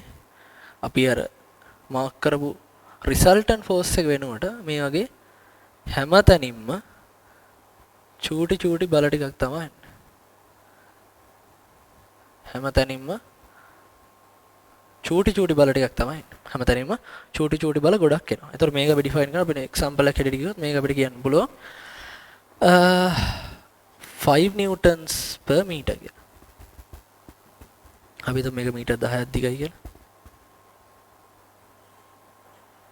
5 newtons per meter කියලා තමයි අපි මාක් කරන්නේ.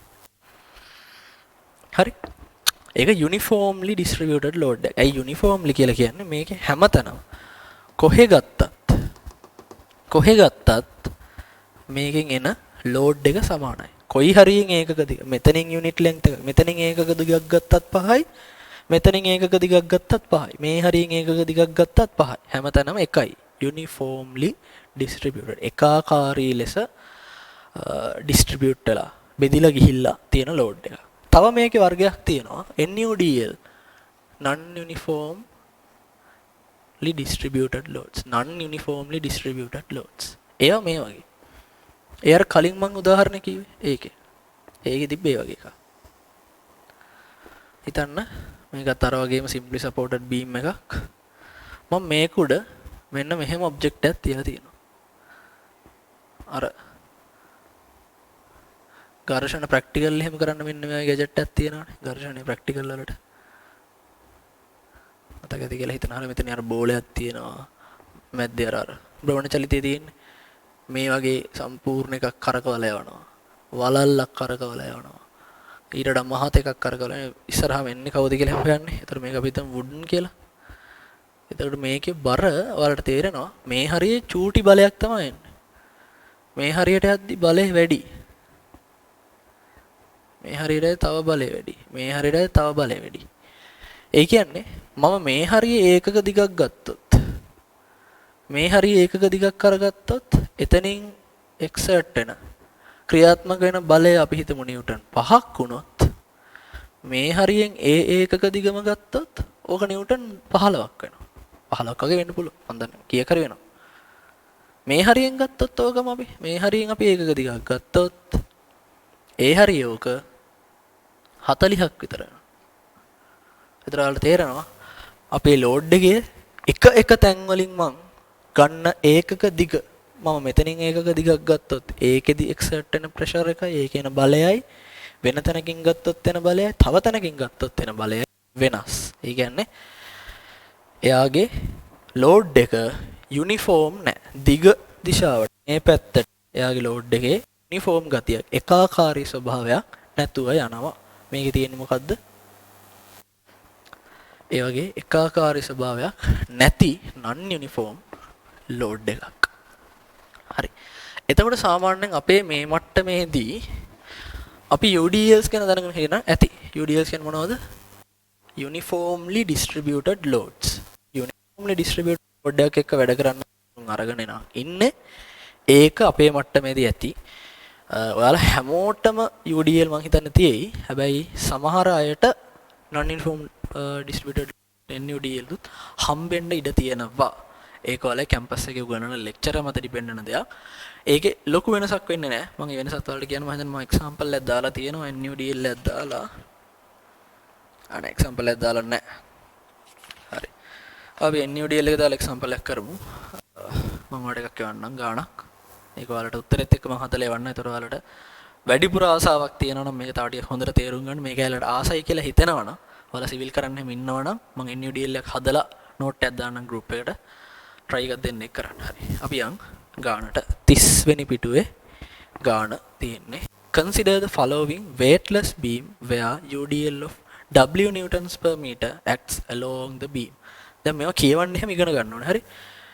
Consider the following weightless beam where a UDL of අපි කියවන්නේ ඒකක දිගකට නිව්ටන් W වෙන බරක් කියලා මේ කියන්නේ කොහොමද ඉංග්‍රීසි වලින් W per newton meter W per ඒකක කියන එක අපි පාවිච්චි කරන්නේ per කියන වචනේ දාලා W per newton meter. හරි. අපි කලින් වගේම තමයි හරි පොඩි වෙනසයි තියෙන්නේ. ඔයාලට පුළුවන්කම තියෙනවා නම් කරගෙන යන්න. හරි. ප්‍රශ්නයක් නැහැ. බොහොම සරල කතාවක්. ඔයාලට මේක පුළුවන් අනිවාර්යයෙන්. මෙතනින් R කියලා බලයක් එනවා. එතනනොත් R කියලා බලයක් එනවා. ඊට අමතරව මේ මෙම්බර් එකේ උඩ UDL එකක් තියෙනවා. එයා W newtons per meter හැටියට තමයි ඉන්නේ. W newtons per meter. බාහිර බල නැහැ. ඒ වුණාට මේ දිග අපි L හරි මොකක් හරි දීලා ඇති. දිග මාක් කළා නේද? දිග L කියලා දාගන්න. මේ දිග L. හරි. ස්ටෙප් 1 එක අපි හදලෙමු.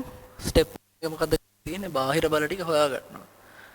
මේක simply supported beam එකක් හින්දා මේ R ලා දෙන්නම අපි දන්නේ නැහැ. ඒ R ලා දෙන්නම හොයන්න ඕනේ. ඊට අමතරව මේ uniformly distributed load එකෙන් කොච්චර එකක් එනවද කියලා අපි දන්නෙත් නැහැ. ඒක අපිට හොයන්න data දීලා තියෙනවා. එතකොට මේ ටික ඔක්කොම වෙනුවට දැන් අපි බාහිර බලනේ හොයන්න හදන්නේ. බාහිර බල හින්දා UDL එක සම්ප්‍රයුක්තය දාලා මාරු කරගත්තට අවුලක් නැහැ. බාහිර බල හින්දා. එතකොට මේකට එන්නේ W වතාවක් L පහලට. එතකොට අප්වර්ඩ් ඩිරෙක්ෂන් එකට ඉක්විලිබ්‍රියම් එක උඩු අතට සමතුලිතතාව ලියුවොත් එනවා r ලා දෙන්නෙක්ගේ එකතුව 2r සමාන වෙනවා w වතාවක් l ට. ඒතර එතනින් අපිට කිව්ව හැකි r ගේ වැලියු එක wl බෙදීම 2යි කියලා. wl බෙදීම 2යි කියලා. හරි. මේකේ අපිට සෙක්ෂන්ස් කරන්න තියෙන්නේ කොහෙන්ද? කොහෙන්ද සෙක්ෂන් කරන්නේ? මැද්දෙන්. හරි. මේකේ බලන්න මැද තියෙන්නේ UDL එකක්නේ. මැද තියෙන්නේ UDL එකක්. ඒ UDL එක මෙතනින් පටන් ගත්තාම මෙතන තියෙනවනේ. එක දිගට තියෙනවනේ. එතකොට කොහෙන් කැපුවත් ප්‍රශ්නයක් වෙන්නේ නැහැ. අර කලින් එකේ වගේ අපිට කේසස් දෙකකට යන්න ඕනේ වෙන්නේ නැහැ. හැබැයි හිතන්න බැරි වෙලාවත් මේ හරිය තව ලෝඩ් එකක් තිබ්බා කියලා. මේ හරිය අපි හිතමු 3W කියලා weight එකක් තිබ්බා කියලා. එහෙම වුණා නම් මේ හරියෙන් එක සෙක්ෂන් එකකුයි මේ හරියෙන් තව සෙක්ෂන් එකකුයි යනවා. දැන් මේකේ හැම කතන්දරයක් නැහැ. මේකේ හැම තැනම එකම ආකාරයෙන් තියෙන හින්දා අපිට ගොඩක් සෙක්ෂන්ස් වලට යන්න අවශ්‍යතාවයක් නැහැ. අපිට එක සෙක්ෂන් එකක් කරගත්තා නම් ඇති. මම මේ හරියෙන් සෙක්ෂන් කරගන්නවා. සෙක්ෂන් කරොත් එන්න මෙහෙම එකක්. මම පාසු කතන්දර හරි ඔයාලා හරියට අහගෙන ඉන්නවා නම් මේක මෙතනින්ම තේරුම් ගන්න පුළුවන්. මෙතනින් එහාට ලොකුවට මේක කටපාඩම් කරගෙන මේ ගාන මෙහෙමයි හදන්නේ. මෙහෙම આવොත් මෙහෙම කරනවා. එහෙම අවශ්‍යතාවයක් නැහැ. හරි නංගිලා මල්ලිලා ඒකේ තේරුමක් නැහැ. ඔයාලා දැනට තේරුම් ගන්න මොකද්ද මේ කතන්දරේ මේක ආයවොත් හදන්න පුළුවන්කම තියෙනවා. එච්චරයි. එතනින් එහාට ලොකු දෙයකට වරි වෙන්න යන්න එපා. ෂියර් ෆෝස් එක මෙතනින් පහළටයි මෙතනින් උඩටයි අපි මාක් කරනවා. බෙන්ඩිං මොමන්ට් එක මේ මොකක් හරි එක තියෙන්නේ. දන්නේ නැහැ අපි. මම මේ දිගේ x කියලා හිතා ගන්නවා. මේ දිගේ x නම් මෙතන UDL එකක් තියෙනවා. ඔය UDL එක W. හරි. ස්ටෙප් 2 ඉවරයි. ස්ටෙප් 3 වල දැන් අපි ඉන්නේ. ඉස්සල්ලාම හොයන්න යන්නේ මම shear force එක. මම left membrane එක select කරගන්නවා මට ලේසි හින්දා. left membrane එක select කරනවා. shear forces හොයන්න upward equilibrium එක. සිරස් අතට සමතුලිතතාව දානවා. සිරස් අතට සමතුලිතතාව දැම්මොත් WL බෙදීම දෙකක් උඩට එනවා. SF පහළට එනවා. මේ UDL එකකිනුත් force එකක් පහළට එනවා. UDL එකෙන් force එක පහළට එනවනේ. මට ඒක ඇඳ ගන්න පුළුවන් මෙහෙම. මේ ටික ඔක්කොම මකලා දැන් අපි බාහිර බලත් එක්කනේ දැන් වැඩ කරන්නේ. දැන් අභ්‍යන්තර බල නැහැ. ඒ දැන් අපි කෑලි වලට කපලානේ තියෙන්නේ. දැන් ඔක්කොම බාහිර බල තියෙන්නේ. මට මේ UDL එක වෙනුවට මේ හරියෙන් දා ගන්න පුළුවන්. හරි මැදෙන් තිබ්බ x දිගක්නේ. x දිගක් කියන්නේ UDL එකෙන් එන weight එක wx. wx. එතන මේ දිග කීයද? මේ දිග x බෙදීම 2යි. එයයි load එක UDL එකක් හින්දා තමයි ඒක x බෙදීම 2ක් උනේ. එතකොට සිරස් අතර සමතුලිතතාව ලියුවොත් SF WX WL over 2 ට equal වෙනවා. එතකොට අපිට equation එකක් එනවා WL බෙදීම 2 සමාන වෙනවා. ඒකෙන් WX උක්ත කරලම ලියමු shear force එක සමාන වෙනවා. මෙයා සමාන වෙනවා WL බෙදීම 2කින් ඍණ WX බෙදීම 2 අඩු කරපුවාම ඍණ WX දෙකක් එන්නේ නැහැ. ඍණ WX මෙයාගෙන් මෙයාව අඩු කරපුවාම මේ උත්තරේ එනවා. ඒතර අපිට උත්තරයක් ගන්න පුළුවන් මේකේ W එළියට ගත්තොත් දෙක එළියට ගත්තොත් W බෙදීම 2 එළියට ගත්තොත් L ඍණ 2x කියලා. හරි. shear force එක හරි. ඔය විදිහෙන් bending moment එකත් හොයමු. bending moment එක අපි ලියන්න ඕනේ එතනින් මෙයාට bending moment එකක් කරනවා මෙයාට bending moment එකක් කරනවා. මේකෙන් එන්නේ උඩට එකක්. සැගින් එක ඍණයි. මේකෙන් එන්නේ පහළට එකක්. හොගින් එක ධනයි. මේක ඉස්සෙල්ලාම ලියුවොත් WL බෙදීම 2 වතාවක් x. WL බෙදීම 2 වතාවක් x. ඒකේ ලකුණ ඍණයි. ඒක සැගින් නිසා. මේක WX වතාවක් x බෙදීම 2යි. ඒක ධනයි. WX වතාවක් x බෙදීම 2යි. හරි නේම? WX වතාවක් x බෙදීම 2යි ධනයි. උත්තරේ එනවා අපිට W ඍණ W බෙදීම W බෙදීම දෙක අපි එළියට ගත්තොත් එනවා x වර්ගය ඍණ lx කියලා. හරි. දැන් බලන්න කලින් අපිට shear force කියන කෙනාව ආවේ කෙලින්ම නියතයක්නේ. දැන් මේක linear equation එකක්. linear equation එක කියන්නේ රේඛීය ශ්‍රිතයක්. x ගේ නායක පදයේ ඝණය එක වෙන එක්කෙනෙක්. මේක quadratic එකක්. quadratic කියන්නේ වර්ගජ සමීකරණය. නායක පදයේ ඝණය 2යි. මේකේ නායක පදයේ ඝණය 1යි. හරි. maths shear force එක linear ආවා. bending moment එක quadratic ආවා. හරි බලන්න එතකොට අර UDL කියන එක apply වෙච්ච ගමන් මොකද උනේ? shear force එකේ bending moment එකේ තිබිච්ච ලාක්ෂණික ගතිය නැති වෙලා ගියා. අපිට කලින් හුරු ගතියෙන් වෙනස් වුණා. shear force එකේ නම W බෙදීම දෙක වතාවක් L ඍණ 2x කියලා. bending moment එකේ නම W බෙදීම දෙක වතාවක් x වර්ග ඍණ lx කියලා. හරි. අපි මේ දෙන්න හොයලා ඉවරයි.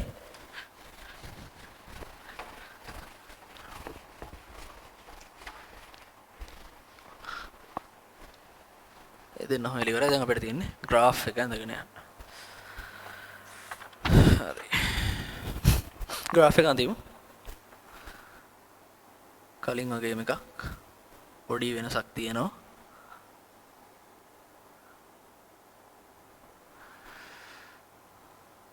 මෙතනින් WL බෙදීම දෙකක් එනවා. එතනනොත් WL බෙදීම දෙකක් එනවා. මේකේ UDL එකක් තියෙනවා. හරි. අහලට ඇඳගත්තොත්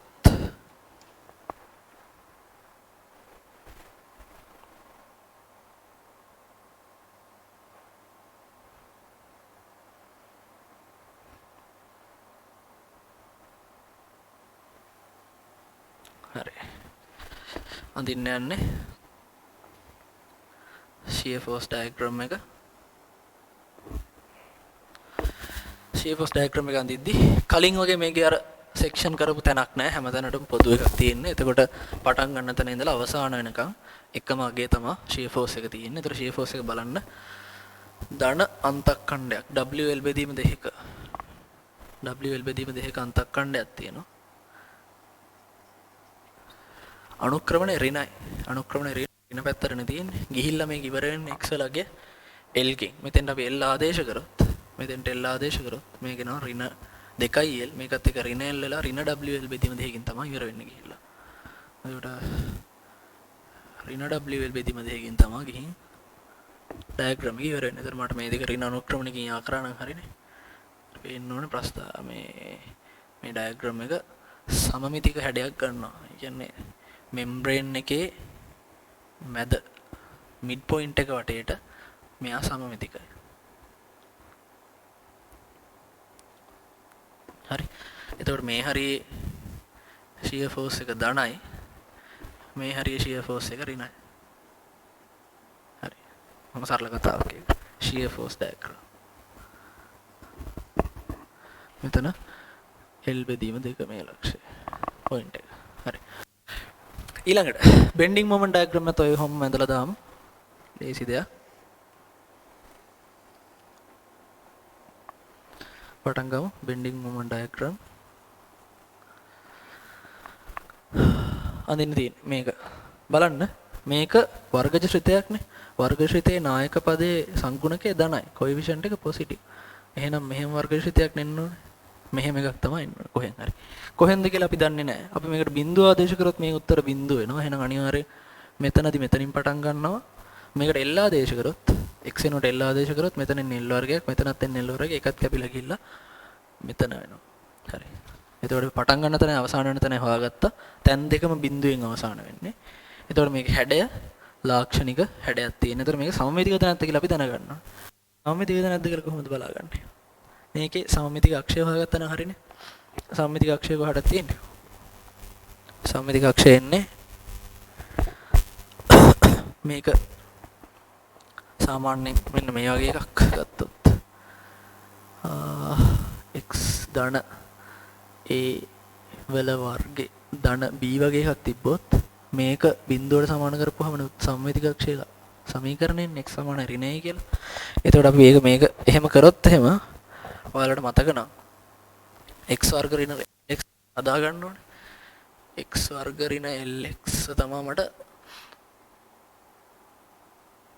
completing square වර්ග පූර්ණය කරගන්න ඕනේ. අපිට අර සම්මිතිකක්ෂය හොයාගන්න. ඒතර මේකෙන් අපිට x ඍණ l බෙදීම 2 වර්ගේ ඍණ l වර්ග බෙදීම 4යි. හරිනේ. එතකොට මේකේ සම්මිතිකක්ෂය මේක බිඳුවට සමාන කරපුවාම එනවා x සමානයි l බෙදීම 2යි. x සමානයි l බෙදීම 2 කියන්නේ ආයෙත් මේකමයි. එතනමයි එන්නේ සම්මිතිකක්ෂය. මේ හරි සරල දේවල්. හරි ඒවල කූවට හිතන්න යන්න එපා. මේ කොහොමද මේ මෙහෙම ආවේ කොහොමද මේක ගත්තේ මේවා ඉතින් A level. මේක දිහා බලලා සමමිතිකක්ෂය තීරණය වෙන්නේ මේ ආකාරයෙන් කියලා දැනගෙන මේක තෙන්ට මාරු කරගන්නේ වර්ග පූර්ණ. එහෙම නැත්නම් completing square වලින් කියලා මතක තියෙන්න ඕනේ. හරි. මතකයි කියලා මම හිතනවා. එතකොට මේක ඉන්නේ L බෙදීම 2ේදී මේකට L බෙදීම 2 ආදේශ කරොත් එන්නේ L වර්ග බෙදීම 4 මෙතන එන්නේ L බෙදීම 2 ආදේශ කරලා L වර්ග බෙදීම 4 මෙතන එන්නේ L වර්ග බෙදීම 2. එතකොට මේක ඍණ වෙනවනේ. ඍණ L වර්ග බෙදීම 2යි. එතකොට එන්නේ ඍණ W L වර්ග බෙදීම 4යි කියලා.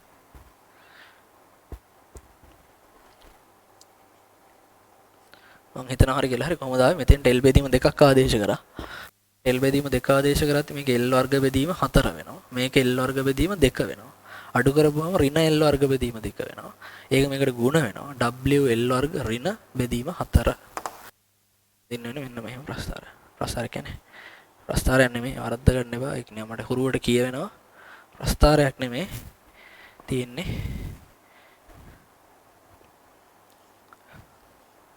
ඩයග්‍රෑම් එකක්. හරි. මේක ඩයග්‍රෑම් එක. බෙන්ඩින් මොමන්ට් ඩයග්‍රෑම්. එතකොට දිගටම මේකේ බෙන්ඩින් මොමන්ට් එක සැගින් එකක් ඇවිත් තියෙනවා. සැගින් බෙන්ඩින් මොමන්ට් එක තමයි වෙලා තියෙන්නේ. සැගින් බෙන්ඩින් මොමන්ට් එක කියලා කියන්නේ මොනවද? මෙන්න මෙහෙම යවනේ. ඒ කියන්නේ මේ බීම් එක හැම වෙලේම චුට්ටක් මෙන්න මේ වගේ හැඩයක් අරගෙන තියෙනවා. ඔය වගේ හැඩයක තමයි ලාවට තියෙන්නේ. මේ මෙම්බ්‍රේන් එක මේ විදිහට නැමෙනවා. ඔක තමයි ඔක තේරුම. හරි. ඉවරයි. uniformly distributed load එක හදලා ඉවර කරා. එතකොට ඒක ඉවරයි. ගාන හදලා ඉවරයි. එතකොට අපේ පාඩමේ වෙන්න ඕන දේවල් ටික ඔක්කොම කව වෙලත් ඉවරයි. ඊට අමතරව හරි දෙන නෝට් එක. If there is a hinge in a beam ආයෙත් මම පස්සේ කියන්නම්. මේක පොඩ්ඩක් ඇඳලා ඉවර කරගන්නකෝ.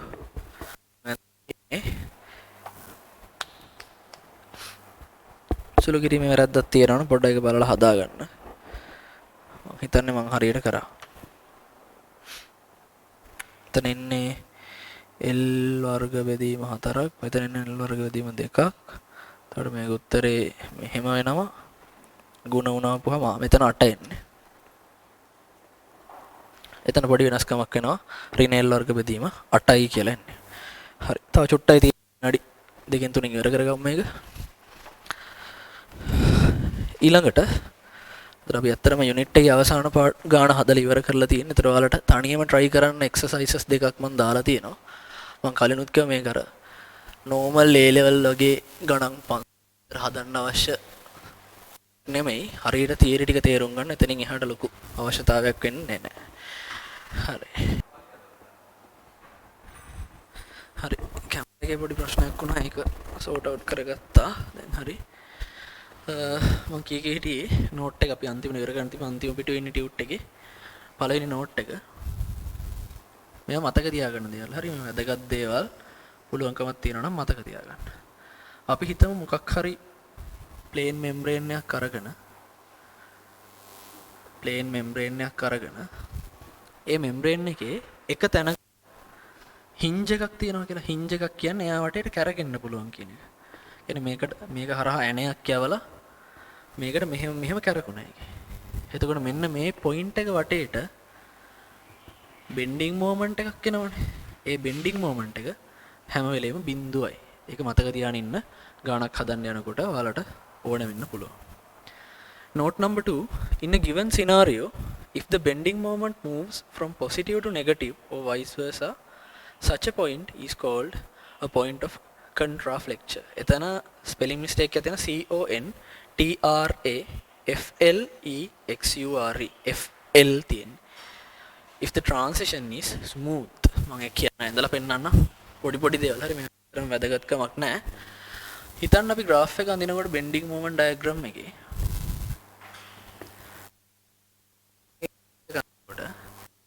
graph එක මෙහෙම ඇවිල්ලා සුමටව ධන පැත්තේ ඉඳලා ඍණ පැත්තට ගියොත් දැන් මෙතන කැඩිලා නැහැනේ graph එක. මේ ලක්ෂයේදී graph එක කැඩිලා නැහැ. එයා කැඩිලා නැහැ. අපි උකට කියන අර සීමා හැම දාලා අපි ඔප්පු කරන්නේ continuous කියලා. continuous එතන. ඔකට සිංහලෙන් කියන්නේ මොකද්ද?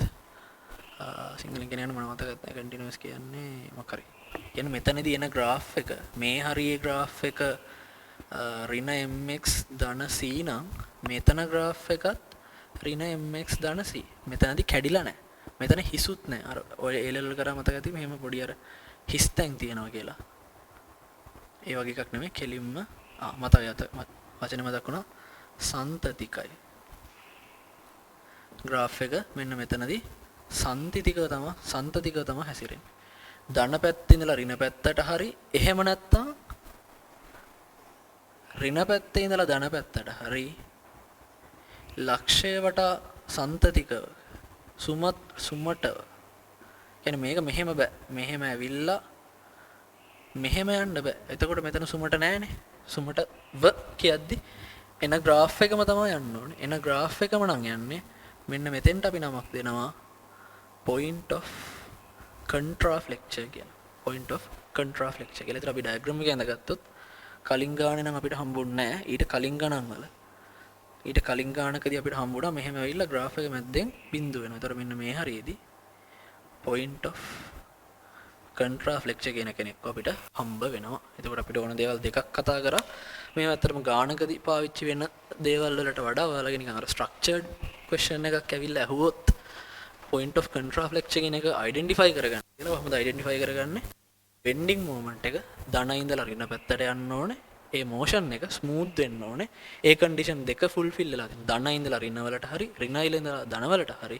හැබැයි සුමටව සන්තතික graph එක යනවා නම් ඒක අනිවාර්යෙන් point of contraflexion කෙනෙක් වෙනවා. හරි. එතනින් පස්සේ ඔයාලට තනියම හදන්න ගණන් දෙකක් දාලා තියෙනවා exercise 1 and exercise 2. ඒක ටිකක් මම වැඩිපුර කෑලි අනම්මනම් දාලා ඇඳලා තියෙන්නේ. ඒතකොට ඒකේ දෙවෙනි exercise එකේ අර පළවෙනි note එක පාවිච්චි කරගන්න hinge එකක් C කියන point එකේදී hinge එකක් දාලා තියෙනවා.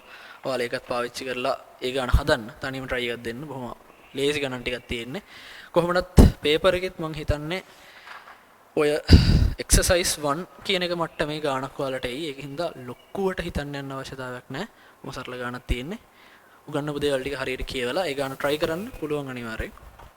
මම ඒවට උත්තර group එකට දාලා තියන්නම්. ඒතකොට ඔයාලා ඒ ටික බලලා ඒක finalize කරගන්න. එතකොට දවස් 3කින් මේ unit එක cover කරලා දෙනවා කියලා මම කීවා. දවස් 3 වෙනි දවසේ තව මට පැය භාගයක් විතර ඉතුරුත් තියෙනවා. වෙලාව ටිකක් කලින් මම මේක ඉවර කරා. ඔයාලට ඉස්සරහට එතකොට මේ පාඩම දිගටම පුළුවන් වෙයි. කැම්පස් ගියාපම මොන කැම්පස් එකේ වුණත් ඔයාලා මොරටුවේ හරි පේරා රුහුණ චපුර මොකේ වුණත් මේ shear force bending moment diagrams තියෙනවා. මොකේ වුණත් මේ ටික අවශ්‍ය වෙනවා. ඒකින්ද හරියට මේක අහගෙන තේරුම් ගන්න ඇති කියලා හිතනවා. ටියුට් එක හම්බුනේ නැත්නම් ඉන්ස්ටිටියුට් එකට ටියුට් එක ගන්න බැරි කමක් තියෙනවා නම් කෝල් එකක් දාලා කුරිය කරගන්න. එහෙමත් නැත්නම් මම හෙට කොහොමදත් full ටියුට් එකම PDF කරලා group එකට දානවා. මෙතන ඉස්සරහට පොඩි වෙනසක් වෙනවා. ඉන්ස්ටිටියුට් එක full time වහලා තියෙන්නේ. අම්මලා තාත්තලාට එන්න බෑ. payment කරන්නවත් මුකුත් කරන්න එන්න බෑ. ටියුට් එකේ PDF එකක් මම group එකට දාන්නම්. ඔයාලා ටියුට් එකේ PDF එක කාටවත් නොදී ඔයාලට යාළුවන්ට දුන්නට කමක් නැහැ. කියන්නේ අනවශ්‍ය කට්ටියට ඒක දෙන්න ඕනේ නැහැ. ඔයාලා තියාගෙන ටියුට් එක තනියම මේකත් එක්ක වැඩ කරගෙන යන්න. ඒතර මම රිස්ක් එකක් ගන්නවා ටියුට් එක PDF කරලා group එකට දාද්දි මගේ content එක එළියට යන හින්දා එහෙම වෙන්න නොදී ඔයාලා තනියම මේක පාවිච්චි කරගන්න. ලබන සතියේ ඉඳලා ටියුට් එක වලට PDF එකක් හම්බෙන්නේ. ඉරිදා session එක මේ විදිහටම යනවා. ඊට අමතරව programming session එක ජූනි මුල සතියේ ඉඳලා සතියේ මැද දවසක අපි පටන් ගන්නවා. මම ඒක වලට කියන්නම් කවද්ද පටන් ගන්න කියලා. programming exercises ටික අපි YouTube එකේ video series එකකට ඉස්සරහට කරගෙන යනවා. ওই ටික තමයි plan එක. එතකොට ලබන මාසය ඇතුලේ theory වලින් අපි ඉලෙක්ට්‍රිකල් ඉන්ජිනියරින් කියන පාර්ට් එක ඉවර කරන්න කියලා හිතාගෙන ඉන්නවා. සමහර විට තව සතියක් මට ඕන වෙයි. සති 5ක් ඕන වෙයි ඉලෙක්ට්‍රිකල් පාර්ට් එක ඉවර කරගන්න. අපි බලමු එක් කොහොමද කියලා. එතකොට ලබන සතියේ අපි ඉලෙක්ට්‍රිකල් ඉන්ජිනියරින් සෙෂන් එක පටන් ගන්නවා. ඒත් එක්කම සතියේ දවසක ප්‍රෝග්‍රෑමින් ඉන්ට්‍රොඩක්ෂන් ටු ප්‍රෝග්‍රෑමින් කියන සෙක්ෂන් එක පටන් ගන්නවා. ඒ දෙකත් එක ඉස්සරහට යන්න. පුළුවන් විදිහට කරගෙන යන්න මේ දවස්වල. ප්‍රශ්න තියෙනවා නම් මොන හරි අවුලක් තියෙනවා නම් group එකේ දාන්න. මම සාමාන්‍යයෙන් group එක ඇක්ටිව් බලනවා. ඕනේ වුණොත් කතා කරන්න කෝල් එකක් දාන්න. හරි. එහෙනම් කට්ටිය වැදගත්ම දේ මොනවා කරත් පාඩම් කරත් එක නැතත් එකයි. පරිස්සමෙන් ගෙවල් වලටලා කොහෙවත් යන්න නැතුව දඟලන්න නැතුව ගෙවල් වලටලා ඉන්න. හරි. එහෙනම් ආයිබෝන් කට්ටිය සතුටින් පරිස්සමෙන් ඉන්න.